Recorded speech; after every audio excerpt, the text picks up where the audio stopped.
see it. I did. I was our fellow that put this all together. So just graduated last year. You're also chairman of the Annenberg. Back to broadcasting. She did all the legwork. Great. Thank you. That's good.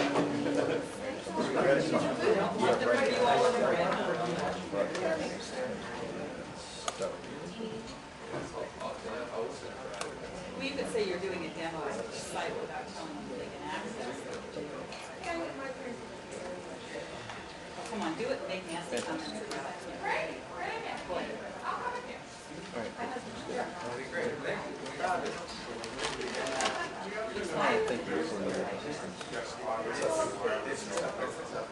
Oh, that takes time. You're a guest here, and I don't have time to help you. For wireless is Wireless. Okay, now. I love it on the phone. You just have to click the accept button at the bottom of the screen, and then it'll move you in, and it looks like you have to be registered with the exchange. If you need help, let me know. Always here to help another Mac user. So we are tapped. We'll pass on that information. We're going to say screw it, and we're going to screen off the least hazardous board of 3. Because, we're not going to have the backup of the communication.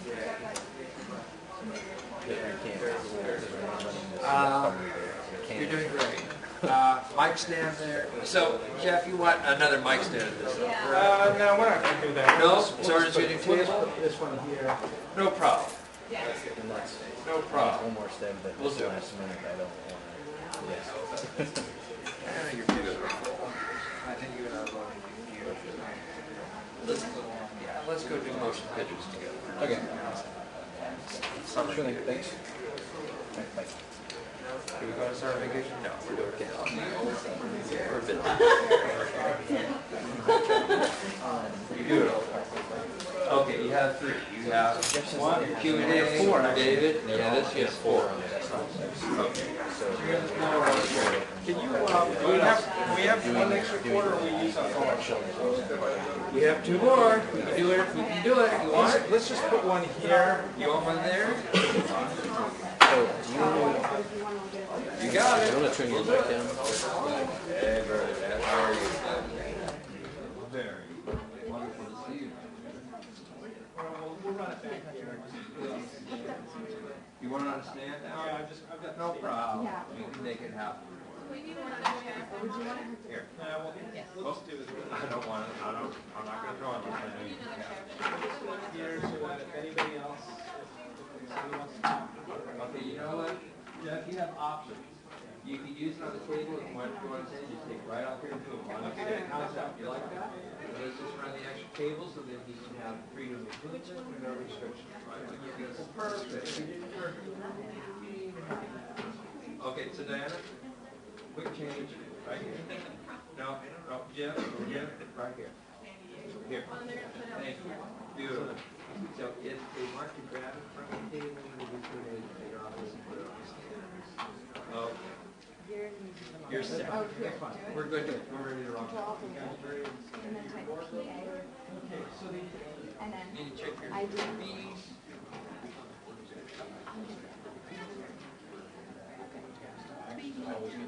Yeah, and then you can actually add more of it or use mine or whatever. Your post-mobile configuration changes. Yeah. Whoop. Okay. Whoop. Not for. Check with Jeff because this has changed. So you're not going to use this. Oh, it's just like for energy monitor. To monitor? Oh, okay. Fair enough. Okay. So no problem here. Oh, that's perfect. But we're not going to switch I to it. understand. Thank you. I understand.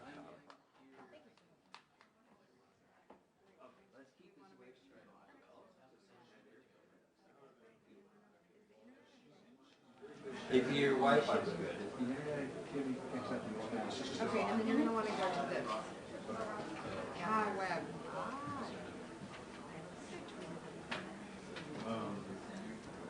Matt? Oh my God, no.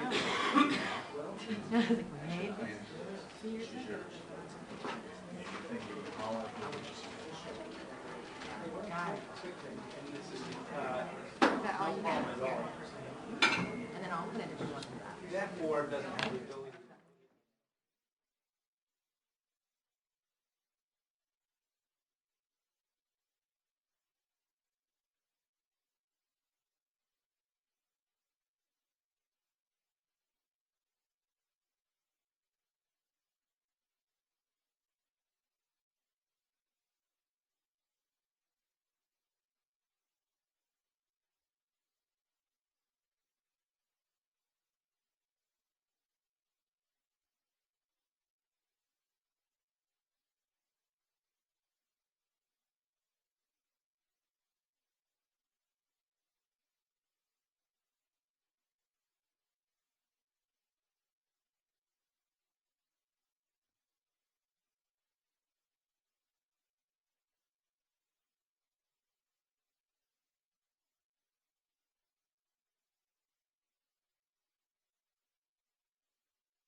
that's good. You'll give them.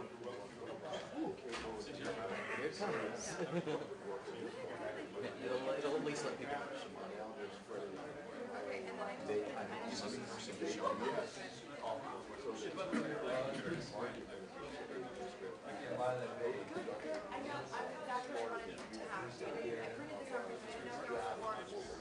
I didn't know if there was a more updated one you wanted me to print.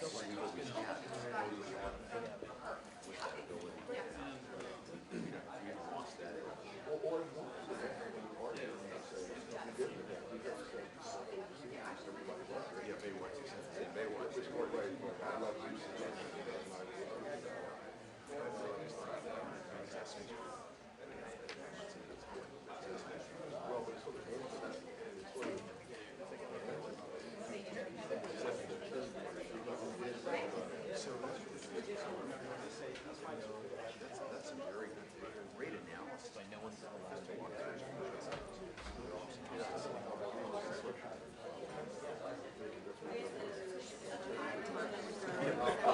I'll look out for it and I'll do it. That's great. I'm sitting.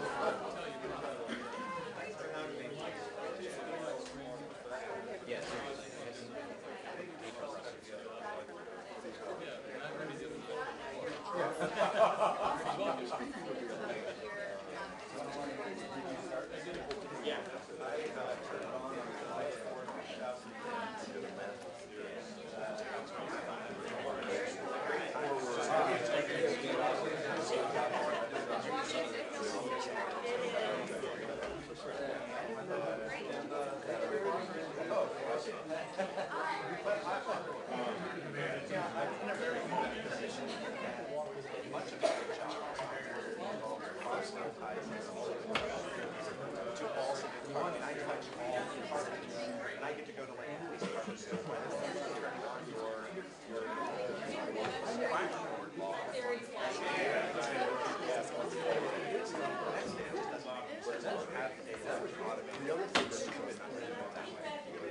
I get to say that.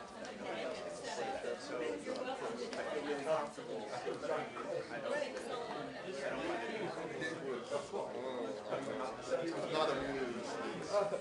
What a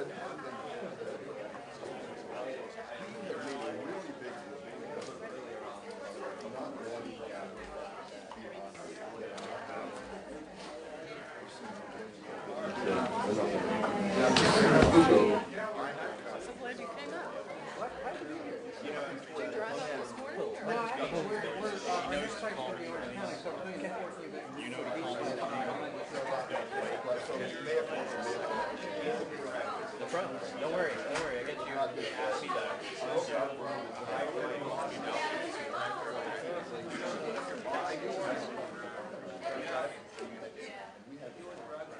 All yours. I don't think.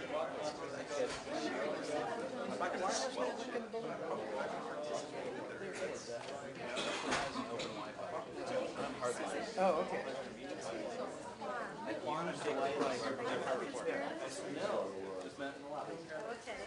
Okay, we're about to get started. Just a quick note about technology. The mics you see in the room are for the webcast only. We don't have an amplification system in the room, so everybody will have to speak up. We're about to get started, and to get this program started, we have the organizer of the conference, David Westphal, the Senior Fellow of the Center on Communication, Leadership, and Policy.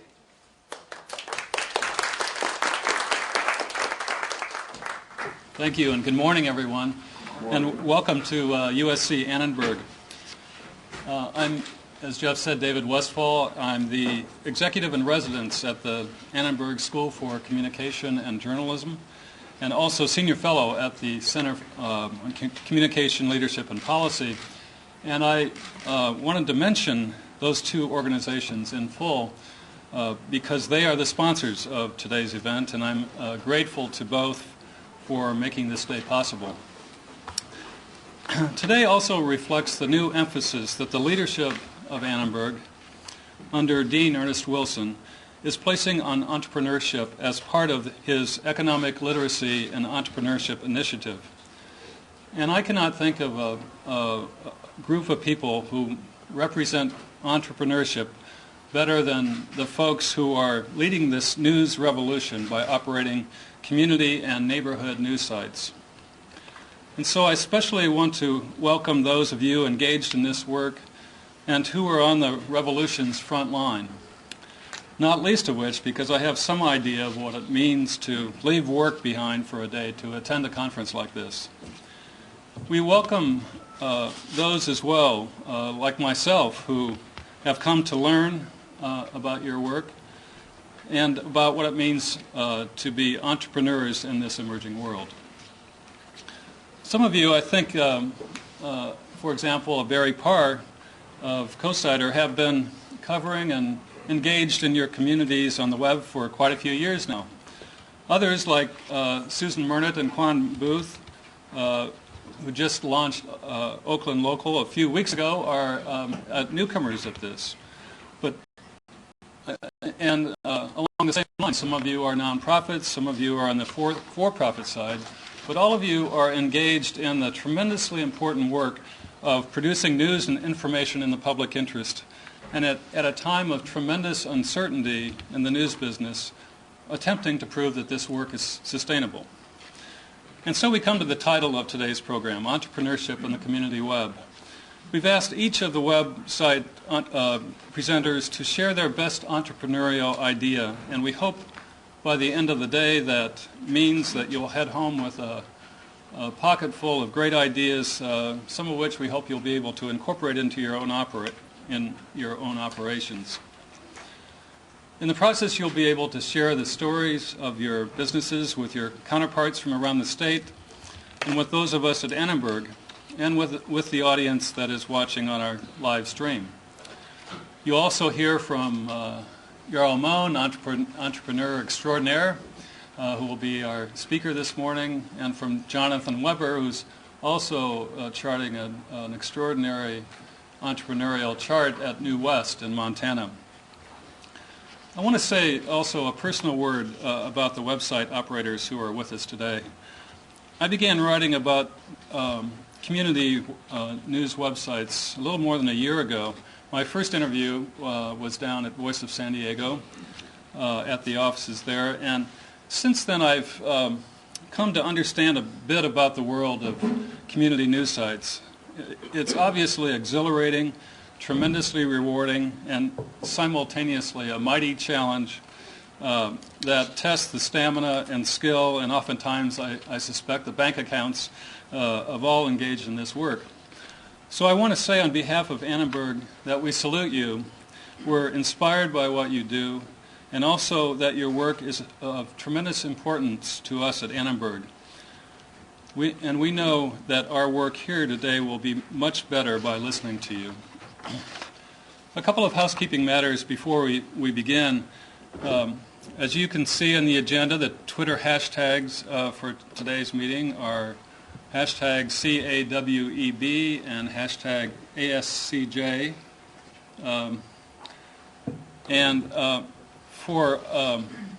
Also, I want to mention for all website operators who haven't filled out a survey yet, please pick one up.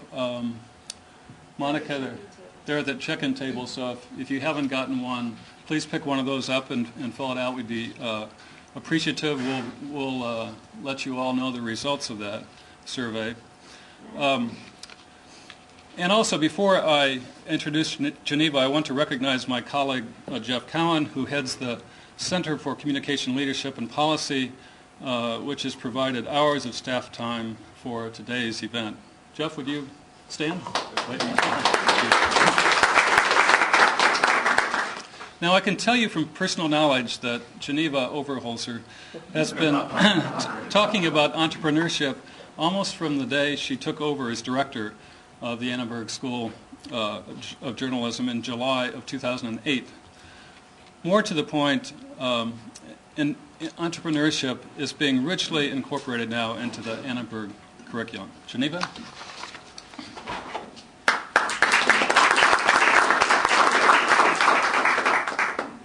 Thank you, David. It's great to be able to join David in welcoming all of you here to USC Annenberg. This is a fun conference.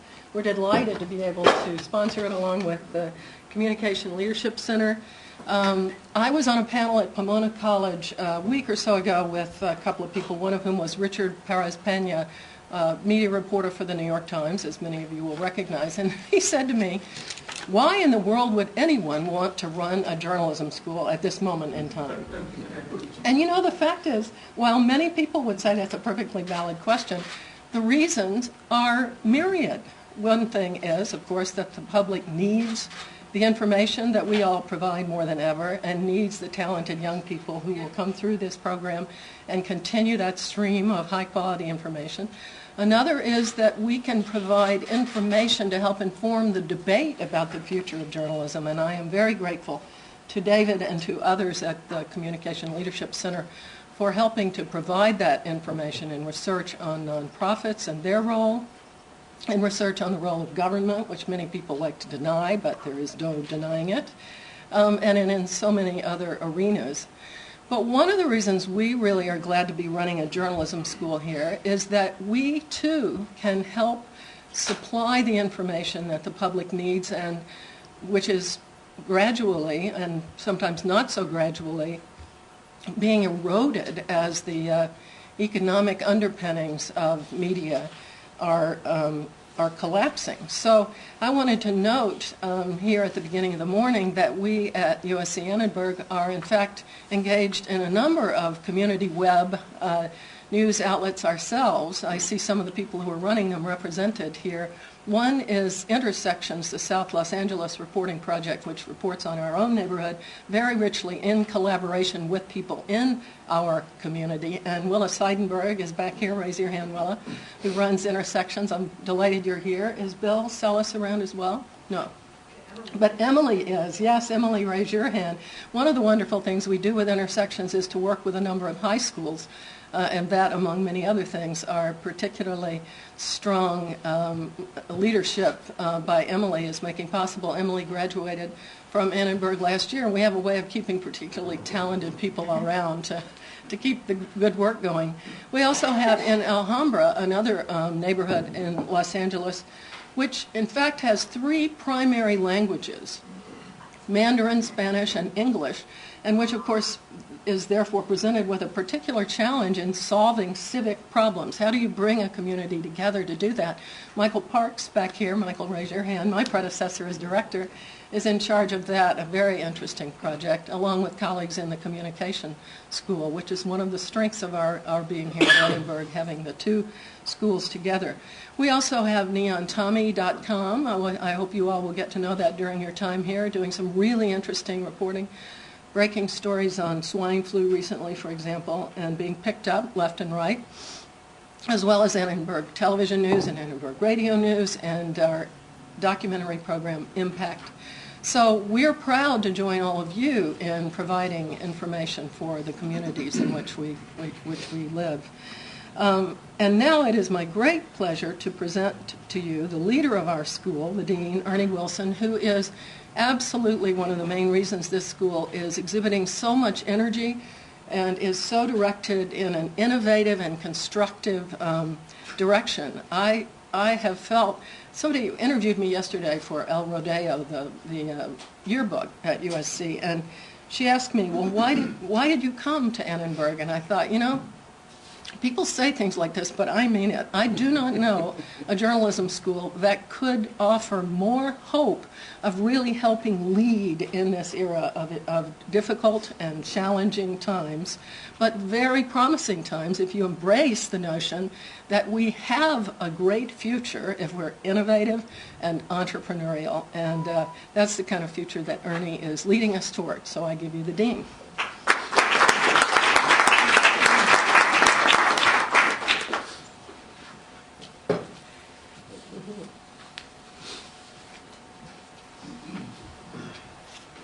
Good morning, everyone. Everybody awake? Okay. Calisthenics.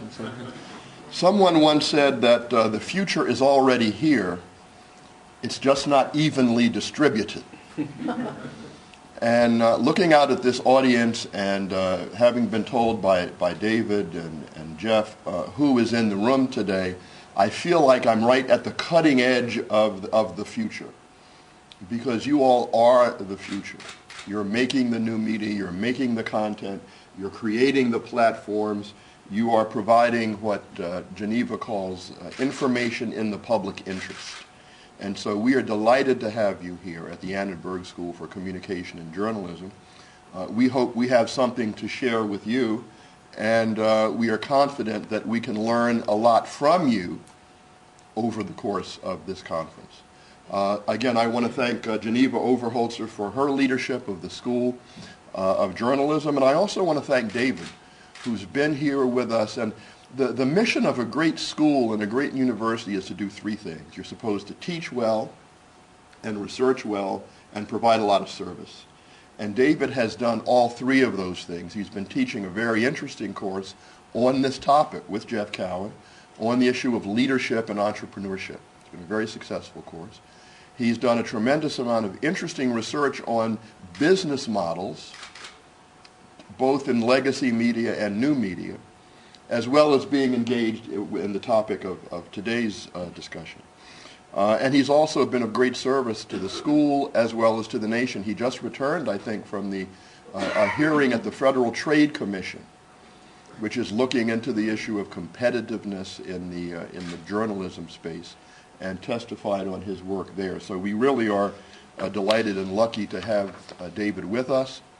And I want to thank him for organizing this great conference, along with the two Jeffs, who are also the leaders of the Center for Leadership and Public Policy, Jeff Cowan and Jeff Parr. We consider this school a full-service school. We do pretty much everything: communications, journalism, public relations, public diplomacy, across multiple platforms, all sorts of degrees. And it is fun, and I have to echo what Geneva said, that if you're interested in the topics that we are all interested in, what better time to be engaged than now, and what cooler area to be engaged in it than California. There's some pessimism, but I think your presence here today is a testament to how optimistic most of us are and most of us should be about these changes. We have tried to figure out what the heck we should teach in this kind of environment. You know, we have students who are going to be in the workforce for the next 50 years. So what do we teach them?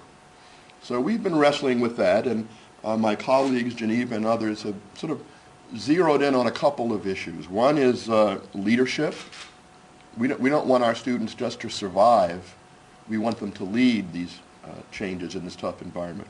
Innovation. We want our students to be innovative. Thirdly, and critically, they must be entrepreneurial in the broadest sense of the word. And in normative terms, we also want them to be able to contribute to service. And for all of these four things, I can think of no one who better represents this than Jarl Mohn. And I was, going over my remarks this morning, and I said, it really is a remarkable coincidence of leadership, innovation, entrepreneurship, and service that Jarl Mohn represents. This is not just being polite, although he is chairman of my board. So, I'm not completely foolish. But, we invited him to be chairman of the board precisely because he represents these things. Let me just rattle off a couple of things, because he has, in one career, he's sort of the multimedia guy personified, and the entrepreneurial guy, and the innovative guy, because he really has done all of this stuff. I actually double-checked this, since I've been influenced by my journalism colleagues, to make sure it was all true. This CV that he had, but it's actually true. He started off his career on the radio as an announcer, traditional radio stuff. Then he said, okay, this is interesting, but let me try something else. So he bought 2 radio stations at the ripe old age of 26, I think. It was just a couple years ago. Bought 2 radio stations at the age of 26. That's pretty entrepreneurial. Apparently developed a taste for radio stations and bought a bunch more radio stations as an entrepreneur. Then he branched out and shifted platforms and got into television, and was the founder of Entertainment, Entertainment, and worked with MTV on the television side. That would be enough for most entrepreneurs just to stop there, but he didn't. He then returned and was also involved in the XM Sirius merger, back to his first love, radio, and is now an active investor in a number of different businesses and funds. As a private investor, works with venture capital funds, and is really at the cutting edge of thinking about how all of these issues come together. So when I say he is a personification of innovation, entrepreneurship, and leadership, and service, I really do mean it. On the service side, he served on a number of boards in this neighborhood, KCRW, ACLU, and now we're delighted to have him as chairman of the board of counselors of the Annenberg School for Communication and Journalism. So without further ado, let me invite to the podium this gentleman who combines all of these really cool things in one, Jarl Mohn. Welcome, Jarl.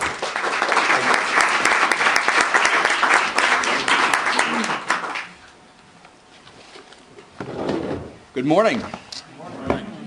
And thanks a lot, Dean Wilson. Really appreciate that. It's I tell you, I'm really proud to be excited with the Annenberg School, and it was Jeff Kwan that roped me in years ago, and then this guy got me more involved, and then I met this guy here, and he's the one that dragged me to this event this morning. I spoke at Jeff and David's class a month or so ago, and I really think it's terrific, and it's a real, I think, symbol of what's going on at Annenberg that this class even exists, because I'm not aware of anybody doing this kind of work right now, and I think it's wonderful, not just about teaching communication, teaching journalism. This whole notion of the community web, it's fantastic, the content piece of it, but now understanding and having a discussion about what the business models are. Because frankly, no one really has figured out the business models. I spend pretty much all day, every day, thinking about these various business models, and I spend a lot of time with really, really smart people thinking about these things, and no one's figured it out. So maybe it'll be you that does. But this is very iterative. One of the things Dean Wilson talks about a lot relative to the school and relative to what's going on here is the term innovation, and he's credited me with a lot of innovation. I never thought about it that way. That's kind of a high-class word for what I was doing, which is trying stuff. I mean, that's what innovation is. This is the way I think about it. I've never sat down and said, I think I'm going to be innovative and come up with a great idea. I just try stuff until I find out what works, and that's pretty much the way I have built my career. But I want to compliment you all for being here today for this discussion, because I think it is an important discussion. The community web is, I think, at the front edge of what's going on and happening in journalism, and I think it's a very important category. So those of you who are actually jumping in the deep end of the pool to do this, I really commend you. As they say in Australia, our Aussie friends, good on you. Now, the first thing I'm going to do, I have to take care of some personal business here. As Jeff and David and Ernie know, I have a hobby. I take at least one picture a day of the most interesting thing. I've looked at the rest of my calendar, and I'm afraid that you are it. So if you don't mind, this is for my journal. I'm not blogging, by the way, but I will... Damn, you're good looking. All right, so we've gotten that out of the way. The format, we're going to chat for probably 15 minutes tops, maybe 17 minutes, then go into Q&A, because I think that way at least I'll be hopefully addressing some of the things that are interesting to you.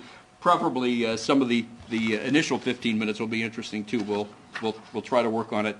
I'm going to try really hard not to do anything that even vaguely sounds like advice. I'm not a believer in advice. It's generally ignored or implemented incorrectly. So what I want to do is just share a handful of experiences, things that I've learned mostly through making huge mistakes, and some observations along the way. And perhaps one or two of them might be useful or beneficial, or at the least thought-provoking. And I want to introduce someone in the group. I just noticed Jeff Rowe in the back row there. My colleague when I was running MTV and VH1 in the 80s. Jeff was a channel head for VH1, and we've since worked on a really interesting new media project called Views, which is a peer-to-peer distribution platform for high-definition video. And Jeff is a great entrepreneur and executive. If you have a chance to talk to him, he's also very interested in community sites right now and has some very interesting ideas he's working on. I'm going to spend just in the spirit of digital media and interactivity, I want to find, because there's a lot of stuff we can do here, and I want to tailor and edit this thing and morph it in real time. I want to ask a few questions here just so we can figure out what's the best way to spend the next couple of minutes. How many of you here actually do have or are working on community websites? Amazing. That's fantastic. Okay. I'll keep that in. How many of you are either interested now or may be interested in sometime in the future raising money? Ooh, okay. I'll keep that in. How many of you are interested in the new business models? Ooh. This is going to be a long-ass speech. Very good. Let me think. What else do I want to ask? We'll go from here. I do want to spend 1 second just to kind of run down some of the things I've worked on. Dean Wilson mentioned a number of them already. I feel like I've done pretty much everything in the media world, almost everything. I went down the list from starting in radio, AM, FM radio, ultimately got involved in satellite radio, being on the board of XM, and involved in the merger with Sirius. I've done cable television, having run MTV and VH1 in the 80s, and we'll tell you some stories about that. When Jeff and I had worked together, I founded E! Entertainment Television, ran that for 9 years, got involved in digital media. At Liberty Digital, where I was CEO, we did a lot of investing. That's where I got into the venture capital world. We invested in TiVo. We were early investors in TiVo and in Priceline and iBeam, and a whole raft of others that went belly up that you'd never heard of, but we're not going to mention. Been on a lot of media company boards. My exposure to the newspaper business, I was on the board of the EW Scripps Company, so we had newspapers there, broadcast television, of course the cable networks, TV, Food Network, Home and Garden. We've spun the cable networks out, and I'm actually with that company now, Scripps Networks Interactive. I was on the board of CNET, and then chairman of CNET for years until we sold the company to CBS. So I've done venture for over 11 years, 7.5 on my own account. Done individual direct investing on my own in Oxygen Media, which was then sold to NBC Universal. StubHub, some of you may know StubHub, the secondary ticket outlet. I was an angel investor in StubHub. That was sold to eBay. And right now, I won't run down the whole list, but the ones that might be relevant to you, because they're kind of involved in digital media, Glam Media, the vertical ad network around fashion and style and women information. Yardbarker, which is a sports vertical ad network. The Rubicon Project, which is an LA-based company that does ad network optimization, which we'll touch on when we get into business models. Kick Apps, which is a set of social tools, so any media site can add community and social networking. The Ovation Network, a cable channel. Riot Games, video games. And Moby TV, which is television on the cell phone platform. So what I realized, I'd pretty much done everything with the exception of filmed entertainment, magazines, and pornography. And then I thought about the porn part. And I went, for years I was on the board of LodgeNet, which is the provider of motion pictures and films in hotel rooms, and a decent portion of that business is the adult entertainment business. So I guess I was tangentially in that business. I want to start, one of the things I like doing, and this is very quaint for a new media, some of you may recognize these things, but there were 3 articles that I saw this week that I thought were really interesting about what we're talking about. This was first from Wall Street Journal Monday, and the headline is AOL to produce news and video by the numbers. Did any of you see this piece? Great.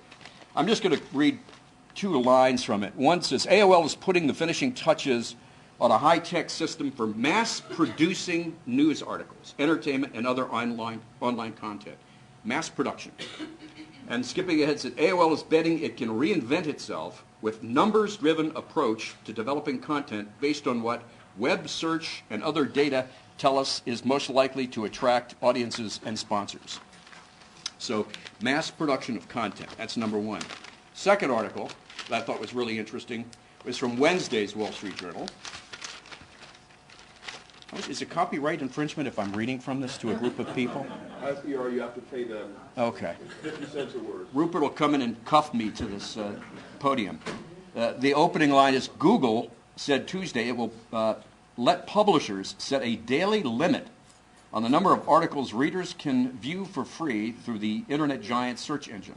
The change will let publishers limit readers to 5 free articles per day, comes as news executives step up their war of words against Google, which they claim is pocketing advertising profits on the back of their free content. Did you guys see this one? Yeah. Interesting piece. And then my favorite of this comes from Monday's New York Times. This is David Carr's column called The Media Equation. He's a fabulous writer. And a couple of things really struck me. A lot of things struck me about this piece, but I'm going to read, again, 2 lines from it for you. He's talking about the rise of new media and the fall of old media, and he says, Calvinistic ideals are no match for macromedia economics that have vaporized significant components of the business model that drives traditional publishing. An incredible line. And he says, where do all the burgeoning pixels come from? Everywhere, and cheap at that. An outfit called Demand Media now tests headlines for reader salience and cranks out thousands of articles and videos daily that it pays about $20 a piece for. Web crawlers grab expensive content and replicate it far away from the organizations that produce it. Various media labs are now testing algorithms that assemble facts into narratives and deliver information no writers required. The results would not be mistaken for literary journalism. But on the web, pretty good, not even terrible, is often good enough. And finally, he says, certain stalwart brands, and this I think is the key point, which will lead to our next conversation. Certain stalwart brands will survive and even thrive because of a new scarcity of quality content for niche audiences that demand more than generic information. And I think that's where you come in. When we spoke at David and Jeff's class, one of the things I talked about was what I see this scale of content. On one side being commodity, and probably the most extreme example of commodity information would be what some people are talking about, algorithm-based written, mechanically automated written materials. I think on the far end, I would put what I call extreme creative value-driven content. And that is impossible to replicate, and it's impossible to produce for $20 or less a piece.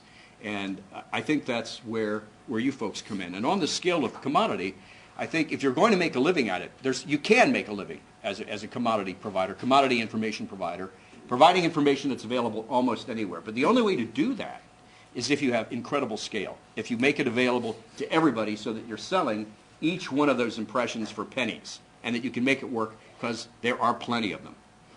But that's very, very tough to do. The big guys can do it. On the other end is, this extremely creative, value-driven content, and it's very hard to create. It's very hard to replicate. And I go back to my early years in the radio business, and I look at who has survived and who has done well. And if you look on the talent side, and again, Jeff back there is a guy who was in the radio business as I was. We both started out as disc jockeys, if you can believe that. Dumbest jobs on the planet. How any of us made it out alive is pretty remarkable. But most of these guys don't really have much going on for themselves, and there are a lot of guys who turn on any radio station anywhere just playing records. There's not much value there. But there are people who have created great brands for themselves and great value by doing things very, very innovative and creative, whether you like them or not. And I use 2 examples. Howard Stern is one, whose deal with SiriusXM was $500 million over 5 years, plus performance-based restricted stock, so on top of that. And the other end of the ideological spectrum is, say, Rush Limbaugh. You have guys who have really created these incredible personalities that have driven huge audiences. They're hard to replicate. You can't produce their content for $20 a pop. Value lies, I believe, in great creativity. I would ask this question. I think when we think about innovation and creativity, and these are subjects I'm fascinated in, Dubai, the restaurant Bazaar at the SLS Hotel here in town, and Cirque du Soleil have in common. And I'm blown away by all of them. Every one of these efforts that has occurred have been done by thousands and thousands of people, but in a different form. But the city of Dubai, or the Emirate of Dubai, is really the creation of Sheikh Mo. And a couple of nights ago at Annenberg board meeting, Annenberg School board meeting, I got to meet the dean of the Journalism and Communications School there at the American University of Dubai. And it was fascinating. We had a great conversation. I've been to Dubai, and the Sheikh has this phenomenal vision of how to, notwithstanding the debt issues that they have, got a little bump in the road, but this guy's got a big plan. And he's actually got a book called My Vision, and I've just been blown away by the scale and the scope of the way this guy has thought about things. The restaurant Bazaar, have any of you ever eaten in there or heard about it? Who's eaten there? It is a phenomenal experience. It's unlike any other restaurant you've ever been in. They've reinvented the whole idea of the way to present food, and it's a real adventure, and it's entertainment in and of itself before you even get to the meal. And Cirque du Soleil, it's taking the old circus and reinventing it. And that, to me, is what innovation and creativity is all about. When we look at interesting news stories, and we'll take something that's probably maybe one of the most important news stories on the front pages of the papers today, and that would have to be Tiger Woods. It's a laugh line. What's the difference between a Cadillac Escalade and a Titleist? Tiger Woods can drive a Titleist 350 yards. But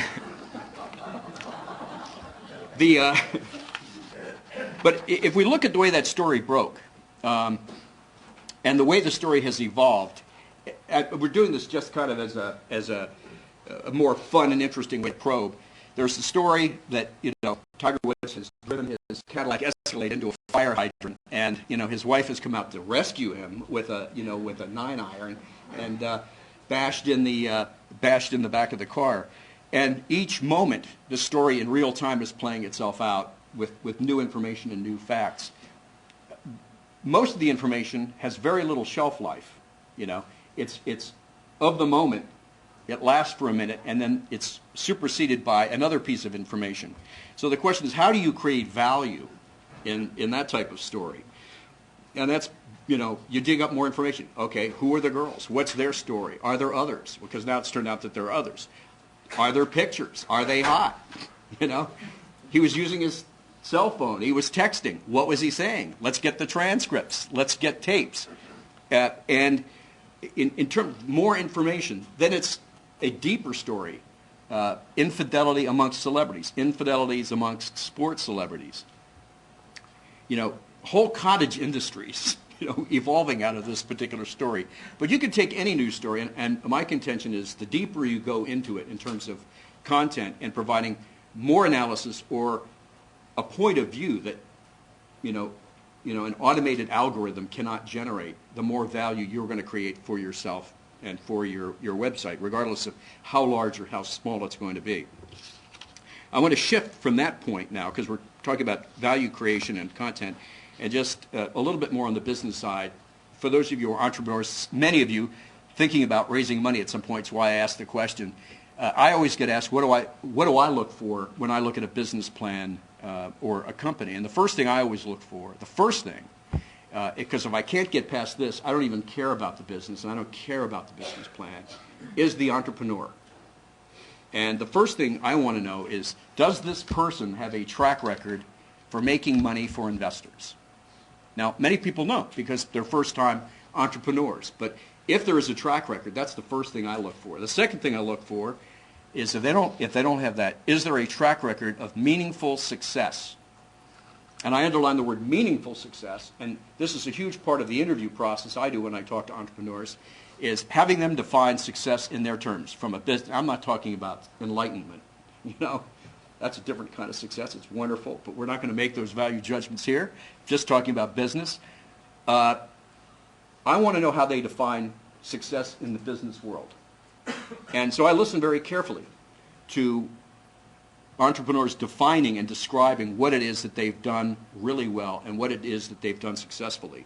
And what that's done, for me at least, and again, this is just my point of view, is it's helped me separate what I call administrators and bureaucrats from real value creators, people who get things done. I look for a track record of hiring really good people. I have never seen a company succeed with C players or even B minus players. Another thing I look for is the ability to collaborate. Have they collaborated? Do they believe in collaboration?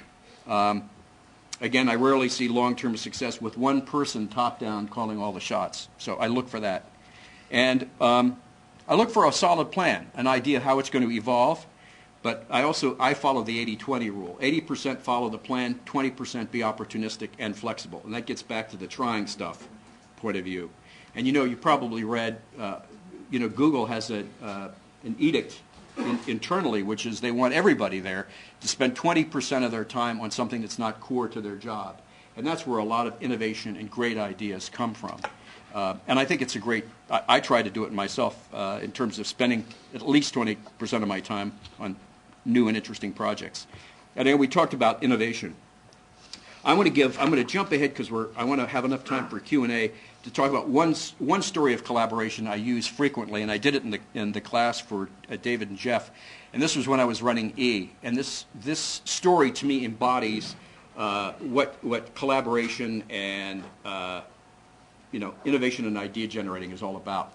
When we launched the network, we needed 6 half-hour shows to create a 3-hour block for prime time. I gave the programming staff the money, said, here's the money, come back with the ideas. God bless you, I love you. They go away, they come back, they've got a big chart up. This is a couple of months later, and they're showing me the grid. I'm going, I'm not the brightest guy in the world, but that looks like 5 shows. Where's the 6th show? We were 6 half-hour shows. They go, well, we ran out of money. We don't have money for 6. We got money for 5. And I said, no. 3 hours, 6 divided by 2 is 3. 5 divided by 2 is 2.5. That doesn't work. We have a 2.5-hour block. You got to come up with another show. We don't have any money. Give me more money. Got no more money. So I'm running at the beach. I'm thinking, what kind of programming can we create for free, for nothing? And I'm going back to the MTV model, thinking about taking content that's provided by other people and repackaging it.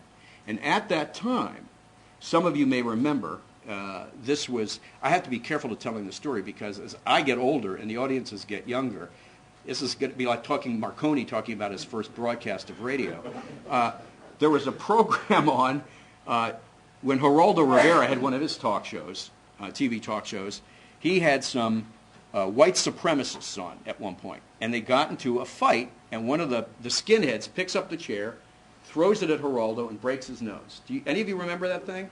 Okay, right. Everybody took that clip and was playing it. And it was fascinating to see Geraldo. I don't know if it was just seeing Geraldo with a metal folding chair, bashed in his head that was so exciting, or if it was just the train wreck, watching the train wreck. But everybody picked that clip up, and I was thinking, my God, there's so many of these talk shows on at the same time. At the time, you had Sally Jesse Raphael, you had Jenny Jones, you had Jerry Springer, Morton Downey Jr. You had all these talk shows, and one of them was worse than the next one. And I said, this is my idea of great television. There's great stuff here. And every one of the show has at least one of those moments every day. And I said, why don't I come back to them and said, let's take that moment every day, pick it out, we'll put a host on, and we'll just show these clips. And we won't have to pay for it because we'll talk about who's going to be on Jerry Springer tomorrow, and it will be promotional in nature. And therefore, we won't have to pay. So I'm presenting this to the programming team. They're all sitting around the table. It's dead silence. Finally, the head of programming, Fran Shea, says, that's a terrible idea. That idea sucks. I said, well, you got a better one? And she, well, no, we need more money. I said, mine's free. Mine's like costs nothing. So I said, if you come back with a better idea, we'll use yours. And they went away. No one came up with a better idea. So it was, how can we at least make this thing? By the way, I didn't even think this idea was that good. I just knew we needed a half hour. We're going to put it on. So I gave it to them. I said, you got to make it better. They had brainstorming. Somebody said, hey, they came up with a whole list of names. The group decided that Talk Soup was a great name for the show. And I said, that's fabulous. I love that. Let's call it Talk Soup. Then they trying to find a host. When we moved from Movie Time to E, we got rid of all the on-air talent. We were repositioning the network, changing the name, changing the logo. We all said, it's a bad idea to have you can't change everything, the entire identity, and have the same talent on. So we got rid of all the talent. Somebody came in and said, Greg Kinnear would be terrific talent for this thing. And I had seen him. I thought he was very good on camera, very attractive guy. But I said, he just reads prompter. He can't ad-lib. They said, no, you don't know. He really does. He's very, very good at that. You got to see the test. So they bring me the tape. They show me the test. We had tape back in those days. And he is good. So I said, okay. So they put Greg Kinnear on. They sat him on a stool, shot him in front of a blue screen with chroma key stuff going on in the back. So it literally cost a nickel to do. And the idea was, let's make it fun. And each member of the team contributed something. And all of a sudden, my terrible idea, everybody's kind of bought into a little bit and it kind of improved along the way. We put it on the air with very low expectations. We launched the 3-hour block. What's the hit? Those of you that were following these things at the time, Talk Soup was our hit. It was none of us expected it. It was an act of desperation. And I have found over and over again, my entire career has been an act of desperation. And it kind of worked out, which proves, you remember the screenwriter William Goldman said, nobody knows anything. I think I personally have proved that myself many times. I've kind of stumbled my way into success, trying things.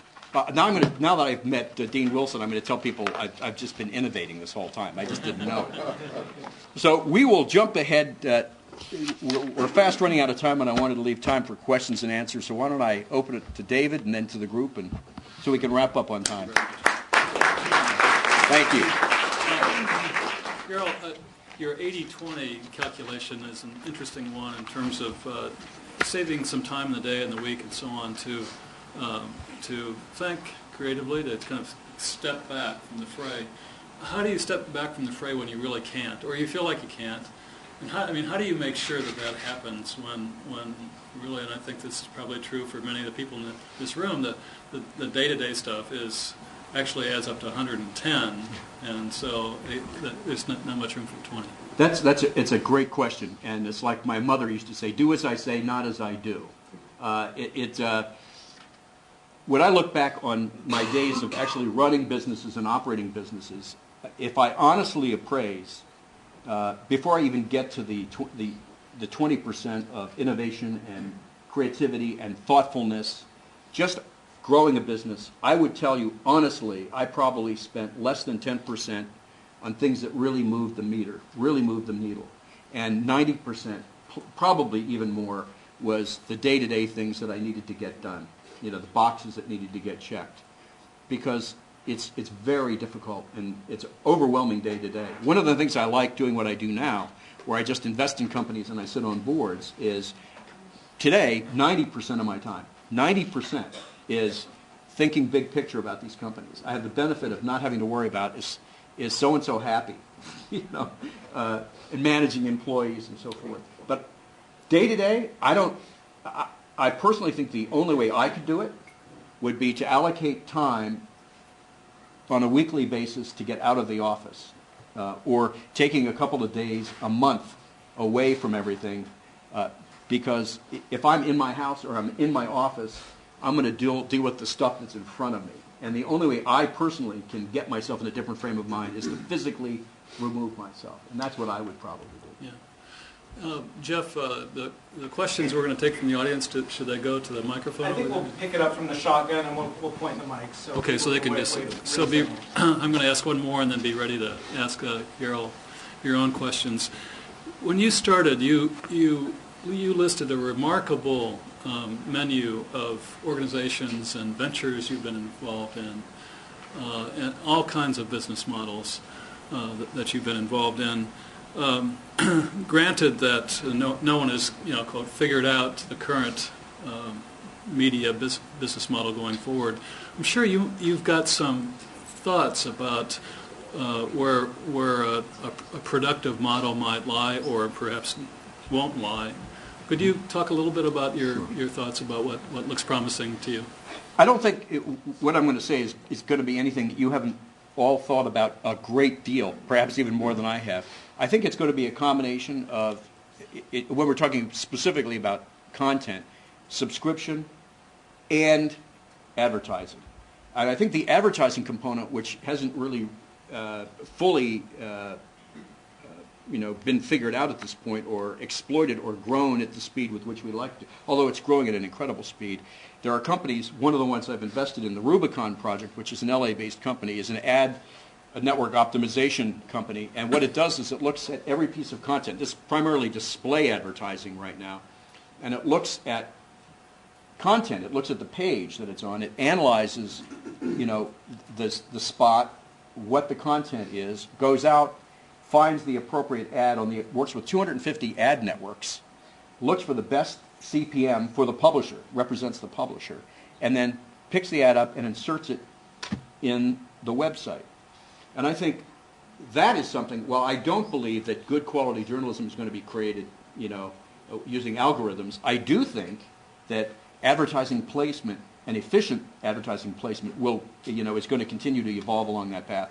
So somebody will be able to analyze really great quality journalism or great quality article, grade the reader, grade the content, and generate the highest possible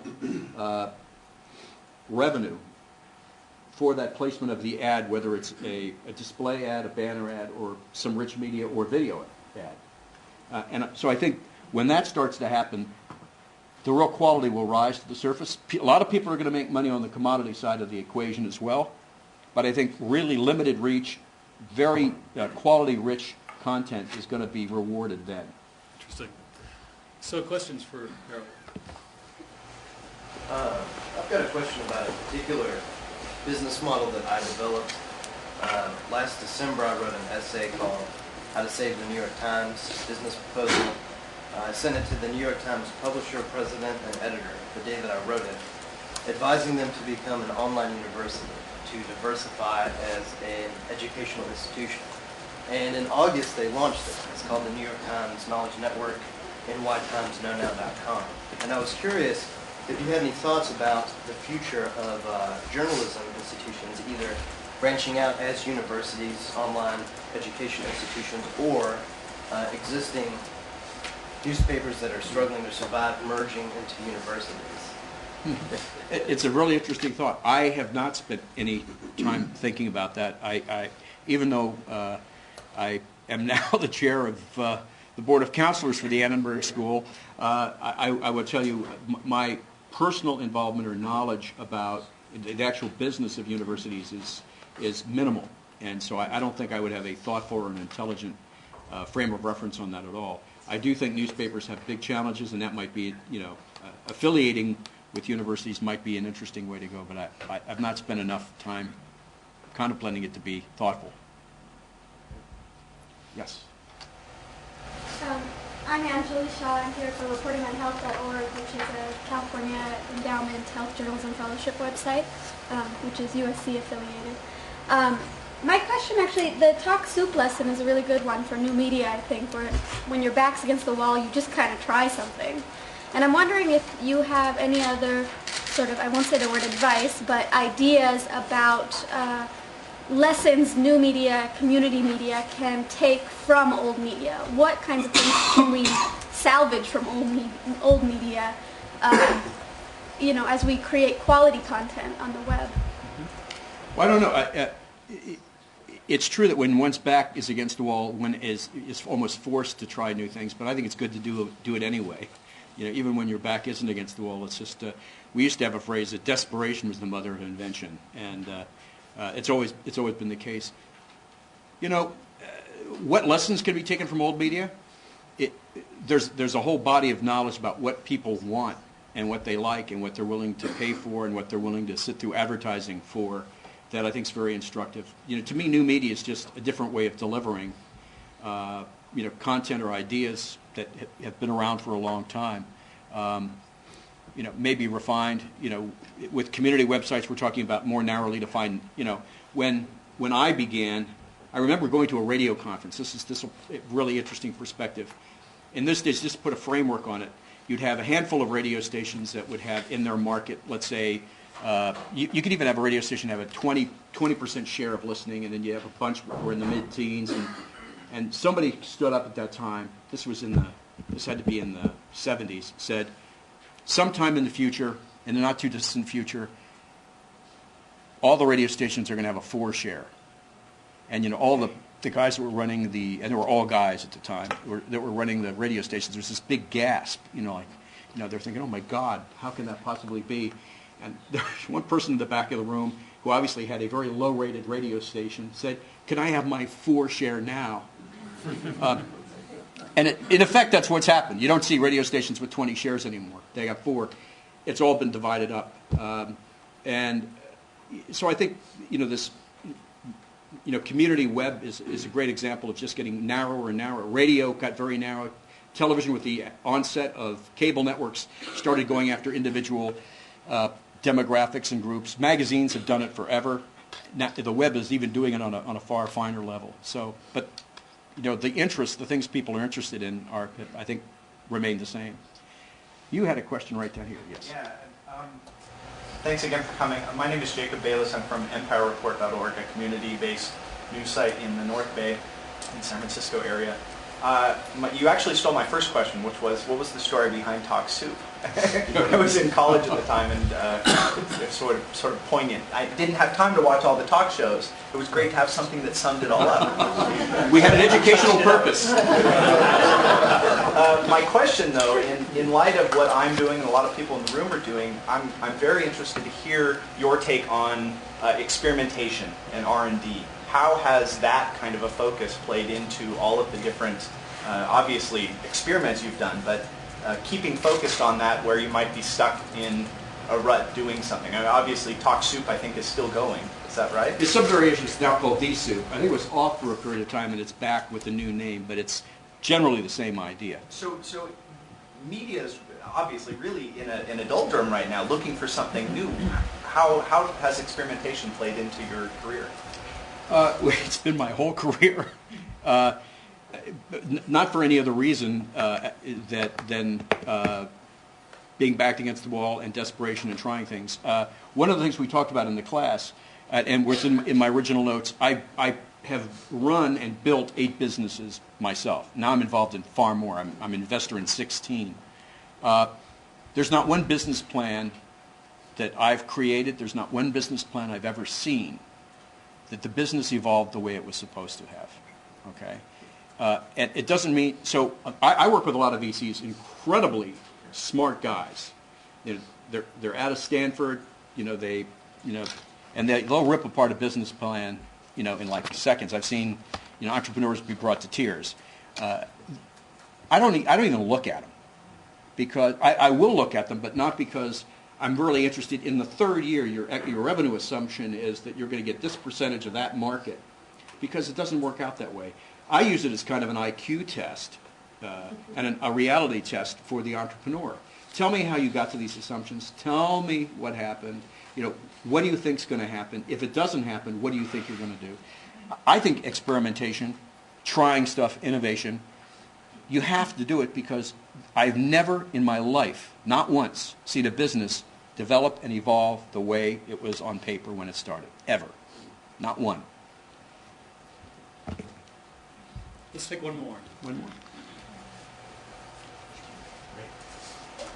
My name is Corey Takahashi, working in journalism and also offering media production. You mentioned Howard Stern and Rush Limbaugh as media entrepreneurs who deliver creative content.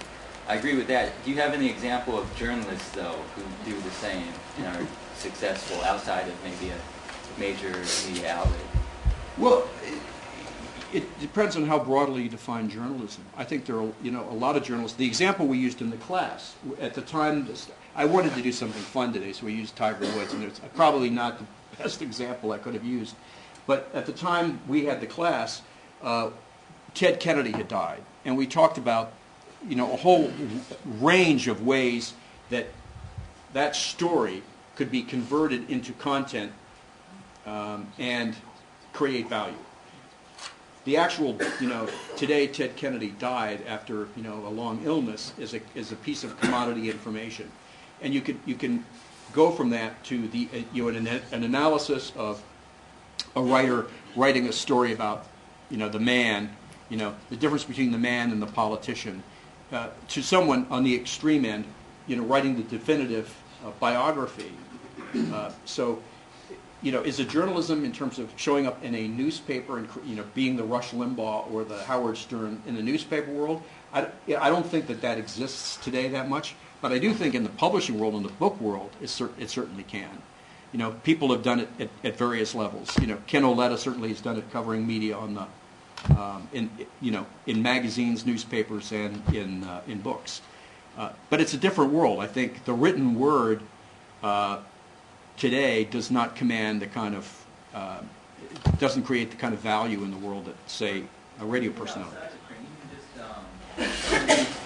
More of a journalist and Rush Limbaugh and Howard Stern, they could be called journalists, I guess, depending on your definition, but I think most people see them also as entertainers. I'm just wondering if there's anyone like strictly who would be more defined as a journalist than entertainer on the Rush Limbaugh or Howard Stern side. I'm sure if I thought hard enough, a lot of people have morphed and have gone from journalists to being on-camera people and have created a lot of value. I mean, is Brian Williams a journalist? He's a very highly paid journalist. I happen to think he's probably the best, on-air television newscaster there is, and he makes a great living out of that. So, is he making as much as Howard Stern? Probably not, but he's not going to starve. I think we have to wrap it up. Thank you very much. Sure.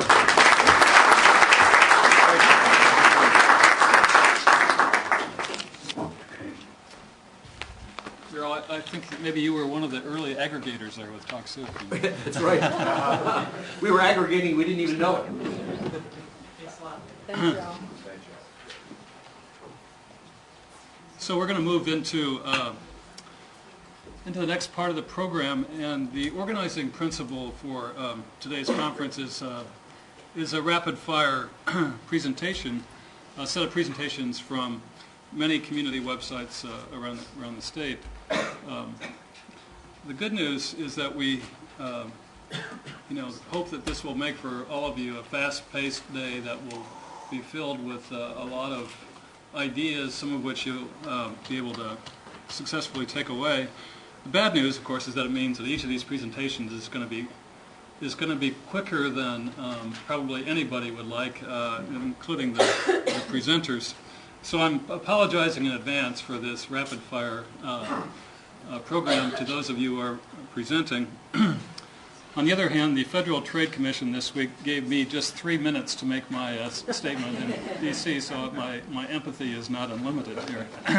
We're going to start by setting a bit of a stage here with Peter Krasilovsky, whom many, if not all of you, know as one of the leading authorities on local online media, and has been, in fact, immersed in interactive media since the mid-1980s.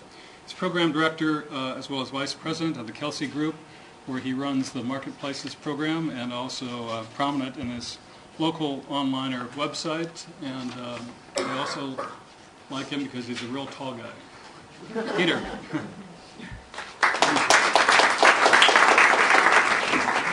David, from one tall guy to another, you should have tried out the microphone for me. But no, thank you for having me here. I don't know if you're all aware of just what an incredible peer group that David has developed here. I mean, in this room, there's kind of a hall of fame of community, and I'm just extremely impressed and I'm proud to be here. And it's nice to be back on campus. As David mentioned, I'm a mid-1980s graduate of the Annenberg program. And I really like that it's merged with journalism in Geneva, because it never made any sense. We had communications management over here. Presumably we'd all be telephone engineers or something, and then we'd have journalism over here. Really, it's all one subject, isn't it? So, today we're going to talk about my favorite subject, which is community and money. It's something that I've been really making a career out of ever since I was at the Annenberg School. So our interest in community and money is not entirely altruistic, as you can imagine. We're working with most of the major companies in the local advertising space, and we're all looking at hyperlocal and community as avenues for increasing traffic to our sites, if I can say that, increasing the amount of content that we can work, and other types of partnerships. So it's very important, I think, to most of the major companies in the space, whether it's Microsoft and Google and AT&T and others, that hyperlocal really succeeds on its own merits, and perhaps there's a disruptive element involved as well. So I've been thinking a lot about community, and it hasn't always been in terms of making money. Throughout my career, I've been doing all these kind of interesting things, but there was this raw assumption in the mid-1980s. The French government was investing in Minitel. There was always an assumption that community and digital was going to be so important. It was going to be such an important part of our society that maybe we didn't really have to worry about making money.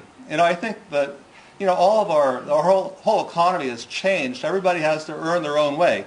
So maybe we really should be focusing in that way. So let's think about how digital media, including cable TV, and all these things have evolved over the years since I've been involved in the mid-1980s. I mean, at first we thought in terms of kind of a welfare model, community support. We thought in terms of, well, we can get franchise fees, charge a tax of 5% of cable TV bills and give it to public education and government channels. And that can fund it. We don't really have to worry about, being connected to all the commercial elements of a society. Well, I don't think we really had much traction with public education and government channels over time. And we also, had the next best thing. We looked at grants and raising money. And that was always nice. I did a project with the Markle Foundation where we said, you know what, CNN, you're never going to be covering certain types of public interest services within your normal programming. So let's give you a few $100,000 and you can fund it. And we see things like that today with the Jim Lehrer NewsHour and their health things. It's nice to have these sponsorship type models. But really, I think more and more, I think all of you out there are out there thinking, not only do we want to raise money, as Mr. Mohn said, but we want to make some money. So some of the models that we have, some of the commercial models, obviously cause-related marketing. You can tie yourself up with some groups that want to live off of your good image in the community. Advertising, e-commerce, and also general e-marketing support. You're actually going in there working with small businesses. Maybe you can provide them with some technical support on the internet. So these are some of the things that we've been looking at. And there's no harm in it. I remember a few years ago I went to a group, a fairly radical group, a media giraffe at the University of Amherst. It's a lot of fun. And there was this tremendous tension between people who were making money with the community and people who just wanted to, serve their own interest, their own political interest. And I always thought that was a mistake. Really, markets are conversations that we saw 10 years ago with this wonderful book, The Clue Train Manifesto. How do we tie the commercial aspects and the community aspects together? I think there is something. How many times have I talked to car dealers and real estate agents and others who are actually hurt that their local newspapers, journalists, can't come up and talk to them when they're writing about the real estate industry or they're writing about the fall of Ford Motor Company or something like that. This is like I was saying with Geneva, there absolutely has to be a sense that the small business in a community is an important aspect of it. And hyperlocal commerce is as an important part of this as hyperlocal journalism. And I'll be on that soapbox the rest of my life. So one of the ways, if you're talking about making advertising, there are all these assumptions that, oh, people will just give me money, they want to feel good, and all this other stuff. If you're trying to sell to a small business in a community, they're going to look at their return on investment. What is their cost per customer acquisition? And these are some examples, and these are the kinds of ways that you may think about it, and if you're trying to serve these businesses on an advertising model. So what are the different types of advertising products that are really out there that, if you're building a community site that you may want to get engaged in? And obviously we look at banner ads, text ads, Google kind of thing. Directories is an important part of it. Classified ads. We've been hearing more and more that you can build different types of networks, perhaps of adjacent hyperlocal sites as well. And maybe even building a print product. We saw insider pages here in Pasadena a couple of years ago say, it's not just online, we have to reach people with a print directory as well. Very interesting. I mean, these are all different ways that we may consider making money somehow or other for our community or hyperlocal site. So there's also an assumption of, we'll just start selling advertising and people have an unlimited budget. You actually have to reach people where they live, the small businesses where they live. Most small businesses spend in the low range, if we break it up into 4 brackets, in the $1,500 range of advertising per year. That's pretty much the kind of company that you may be trying to target. That's different than a typical Yellow Pages advertiser who might be spending $3,500 a year for their entire program. So you're getting a piece of the action, but there's a lot of action. So let's think about, if you're thinking, I want to get involved in local advertising is $155 billion a year. These are the players in local advertising. Are we competing with these players? Are we partnering with these players? What part of the ecosystem is our community sites? The answers vary all over the map. But it's interesting just to think about, I'm really more of a radio station kind of play. Maybe some of you think that. Maybe you think you're more of a newspaper kind of play. It's just really interesting to put yourself in perspective if you're really going to start being serious about becoming a commercial entity in any way whatsoever. So when we think about advertising, only a portion of it is online. A lot of us tend to be online-centric. We forget about what really plays.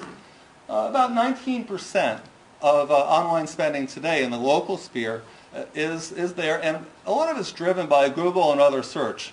So again, we got to think about what's home plate for a community site. It's very important to think that way. And one nice thing is if you think you're going to get a piece of the action, the piece of the action is going to invariably get larger. We're expecting to see local revenues more than double over the next several years. Elizabeth, you don't need to take notes. I'm going to send this to you later on. What great people we have in this room. It's fantastic. So, I hope I don't everything to say for you.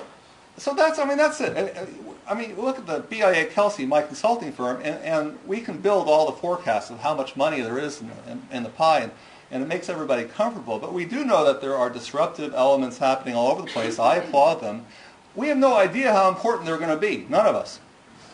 So I'm extremely interested in what the impact of social media is going to be on both people who want to use it and spend money on advertising, but also people who want to avoid advertising by using social media. Maybe a Facebook page is going to be more important than anything they could have done with the Yellow Pages. We don't really know the answer, do we? So that's just something that's really important. You can see how it's being used by so many small businesses. That's what an SMB is. And it's just something for us to ponder. How can it be used? Well, this is what I was saying before in terms of using your community presence and your knowledge of the local players. You can actually help them get more involved with technology and services. Our friends at NCI, which puts out the real estate book that you see in front of grocery stores, apartment finder, things like that, they said, you know what? Real estate agents aren't necessarily going to be buying full-page ads in our little handout books anymore, but they still use us as a marketing resource. It's very important. So let's just do the social media for them. They don't know how to do it, but we do. We have a lot of people who are involved with internet marketing. So I find that to be very compelling. They're charging $290 a month. They're going to help them with search engine optimization. The number one thing a real estate agent wants right now is to be at the top of Google. Maybe that's the most important place to be. So that's really neat. And we're seeing this happen in lots of other spheres as well. One part of it is advertising. The big problem with advertising is you have to sell it, right? You have to have a sales force. Many people in the community world don't actually like salespeople. It's just a cultural thing. I understand it. I really do. So there's a hope that self-service advertising is going to be something now that people have been trained by Google AdSense. They'll go on the web, they'll buy it. We did a survey of self-service advertising and different publishers. It isn't really there yet. But who's to say that over the next couple of years we're not going to see some massive evolution? And I have a lot of confidence myself. It's interesting. You talk to the Yellow Pages people that say self-service will never work. They need our sales skills to continue to buy Yellow Pages and to upsell every year. Talk to the newspaper people who really don't want to go deep into the community beyond auto dealers and hospitals and things like that. And this is their holy grail. They've got to make self-serve work. So it's an interesting thing. There's a new vendor called PaperG, and they're specifically saying to a lot of hyper-local sites, as well as newspapers, they're saying, here's our self-serve model. We have basically a bulletin board. Go in, do it yourself. And some of the companies they're working with are making in the 5 figures, $20,000. I can't figure out how much that is. Just by throwing it out there and putting it on their community site. The New Haven Independent's an example that I'm using here. So then there's a sense of going back to the sponsorship model. And so many people like sponsorships because, it's kind of like brand advertising, image advertising. You're not really responsible for quantifying anything. And so many of us are more comfortable in that environment. But I like what the Examiner.com people are doing. They're saying, hey, why don't you just hook in with specific bloggers that we have, or they call them examiners. And so they have a situation in Denver where they have a Loveland ski resort, and they said, you know what, we're just going to sponsor all your ski bloggers out there. And that's worked pretty well. I mean, it's still an introductory stage. Maybe you can do that. It's actually sponsoring specific writers, and maybe advertisers will find that appealing. I know that our friends at SAC Press are doing the same thing with their CMS system. Ben, you're here? Yeah, good to meet you. Boy, that's one innovative company right there. So a lot of people are also focused on small business directories. I can tell you that some of the more successful hyper-local sites, if there's such a thing as more successful, and no one's making a lot of money, but really focus on building local directories. They're getting the most usage from their directories and their databases.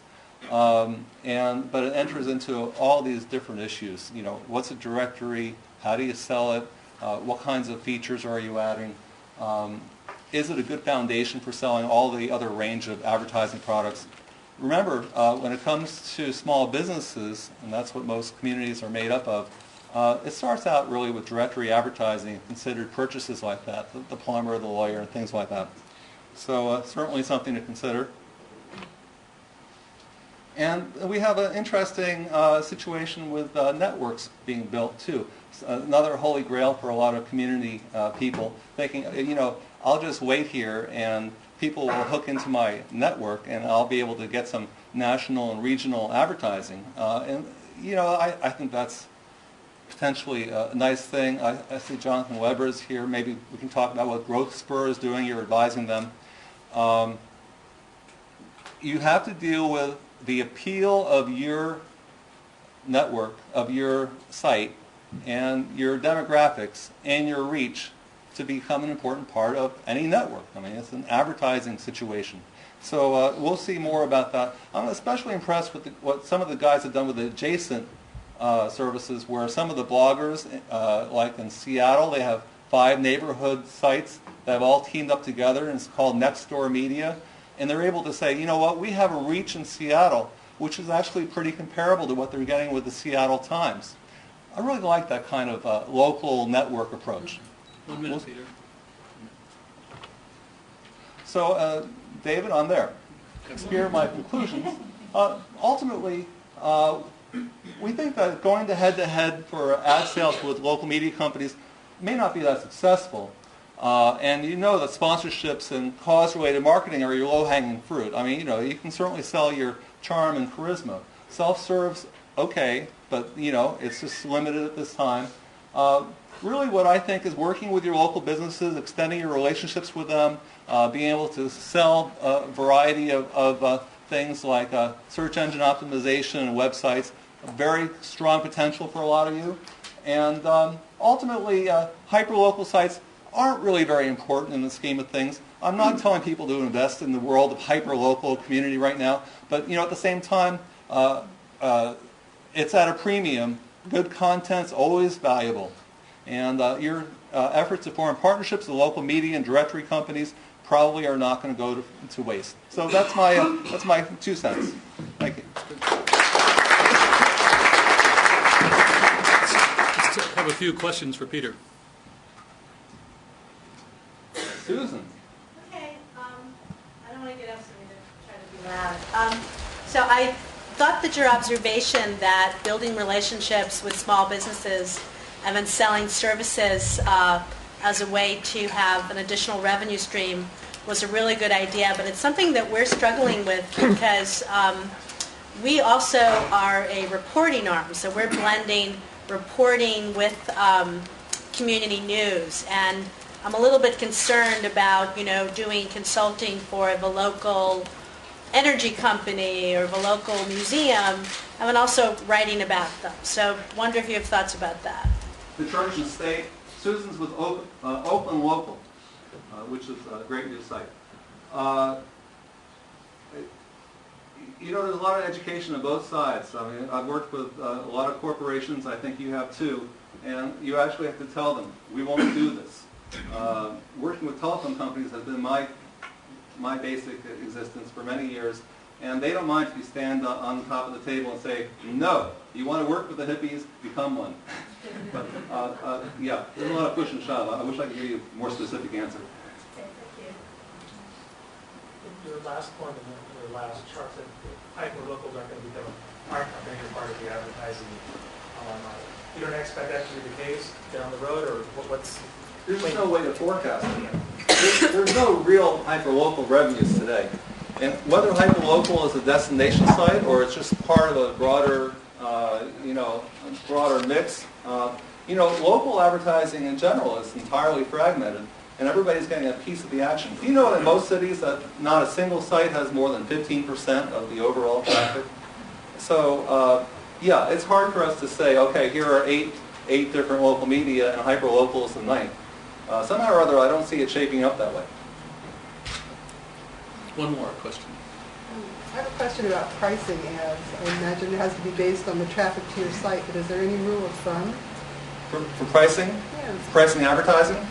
Based on the traffic of your site? Well, until most sites receive a certain amount of traffic, they generally go for a flat rate, and it becomes more brand-oriented advertising, and I think that's where most hyperlocal sites are today. I'd like to make one point. There's a couple of sites that it won't be named here, where they like to exaggerate their impact within the community. One site says that 45% of Pleasantville, New York is going to them. You go to the train station in Pleasantville, New York, and you ask people whether they go to the site, and nobody does. So in order to keep your credibility, it's real important to pass the backyard barbecue or the train station to make sure that you really are reaching the types of community users that you think you are. So anyway, I'm here all day. I want you to know, I'll be writing about the entire day's events on my blog, Local Onliner. And David, it's just such a great event. Thank you for letting me introduce Thank you, Peter. That's great.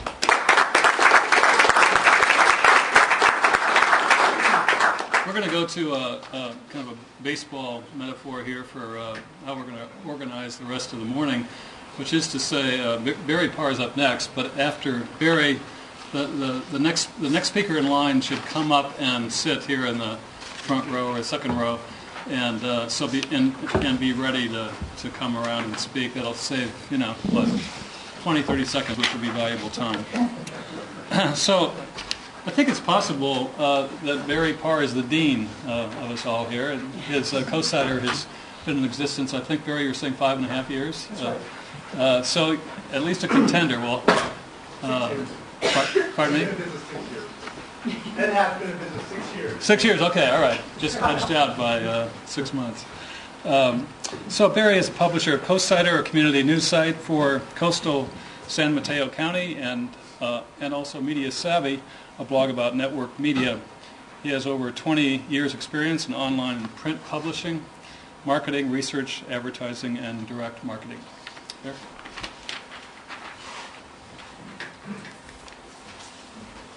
And then Peter and Leah could come up here when we... Okay, so here's your Sam.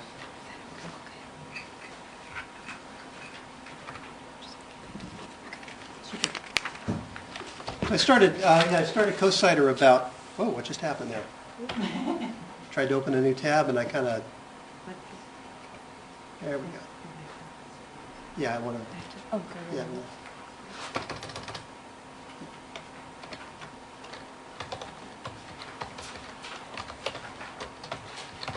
I'm going to show you where we are, which is kind of an interesting situation. If I can get this to come up really quickly. I guess not. All right. We'll talk about the site.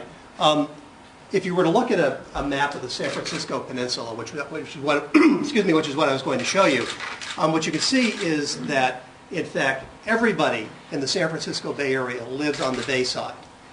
There are about 30,000 people that live on the ocean side of the San Francisco Peninsula, and that's the market we serve. So 5.5 years ago, when I started Co-Sider, and I've been blogging, I used to work at the San Jose Mercury News. I was one of the people that did Mercury Center back in the early 90s. I did news.com at CNET and worked at Jupiter Research and at IDC as an analyst covering media, advertising, and e-commerce.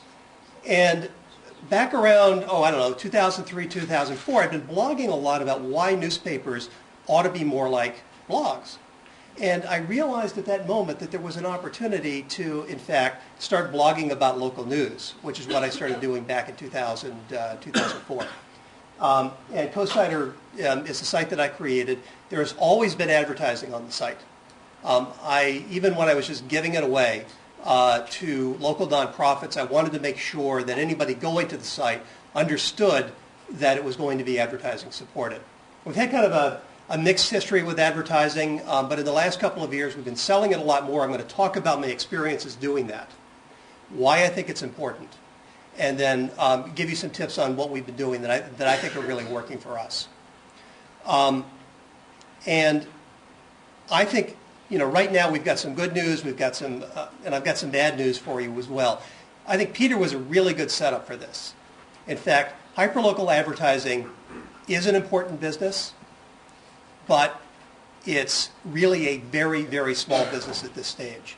And I don't know if anybody here has read The Innovator's Dilemma. I think I've only read one business book. That's the only one I've ever read. It's a terrific book. If you want to understand what's happening with the news business, that's really the book to read. If you hear the term disruptor, that's where that phrase comes from. And in fact, it's what's happening in this business right now. All of the important innovation is coming from the ground up. These large traditional companies that have these huge cost structures, very expensive ways of doing things, are going through a state of crisis right now, and we all understand that. The problem is they can't be saved. That if you look at the major metro daily, the economics of their business is such that they're really in the middle. They're not big enough to sell to national advertisers, and they're too big to sell to the really local advertisers. And there are no more of these regional advertisers left. Maybe the car dealers are about it, but there are no big department stores or local electronics chains or, even local tire stores that really kind of drove that business in the past. So their whole business model is completely disrupted, and the change is coming from the bottom up. That's the good news. The bad news is we're still in a stage right now where the entrepreneurs who are building these hyperlocal sites are trying to figure out exactly how to make this into a real business. Some more good news, we're able to sell advertising on CoSider for a cost per thousand on the order of about $30. Now, if you know much about online advertising, you know that's on the order of 10 or more times the CPMs that most other sites are getting. The challenge is it's a really small number of advertisers. The other challenge is it's cost per thousand, and the thousands are really small, so the actual revenue that you're generating off of these sites is relatively small. CoSider reaches about 5,000 people every month in a community of 30,000. So our penetration is quite good. That 5,000 is approximately, and these numbers are not comparable, but it's approximately the circulation of our local weekly newspaper.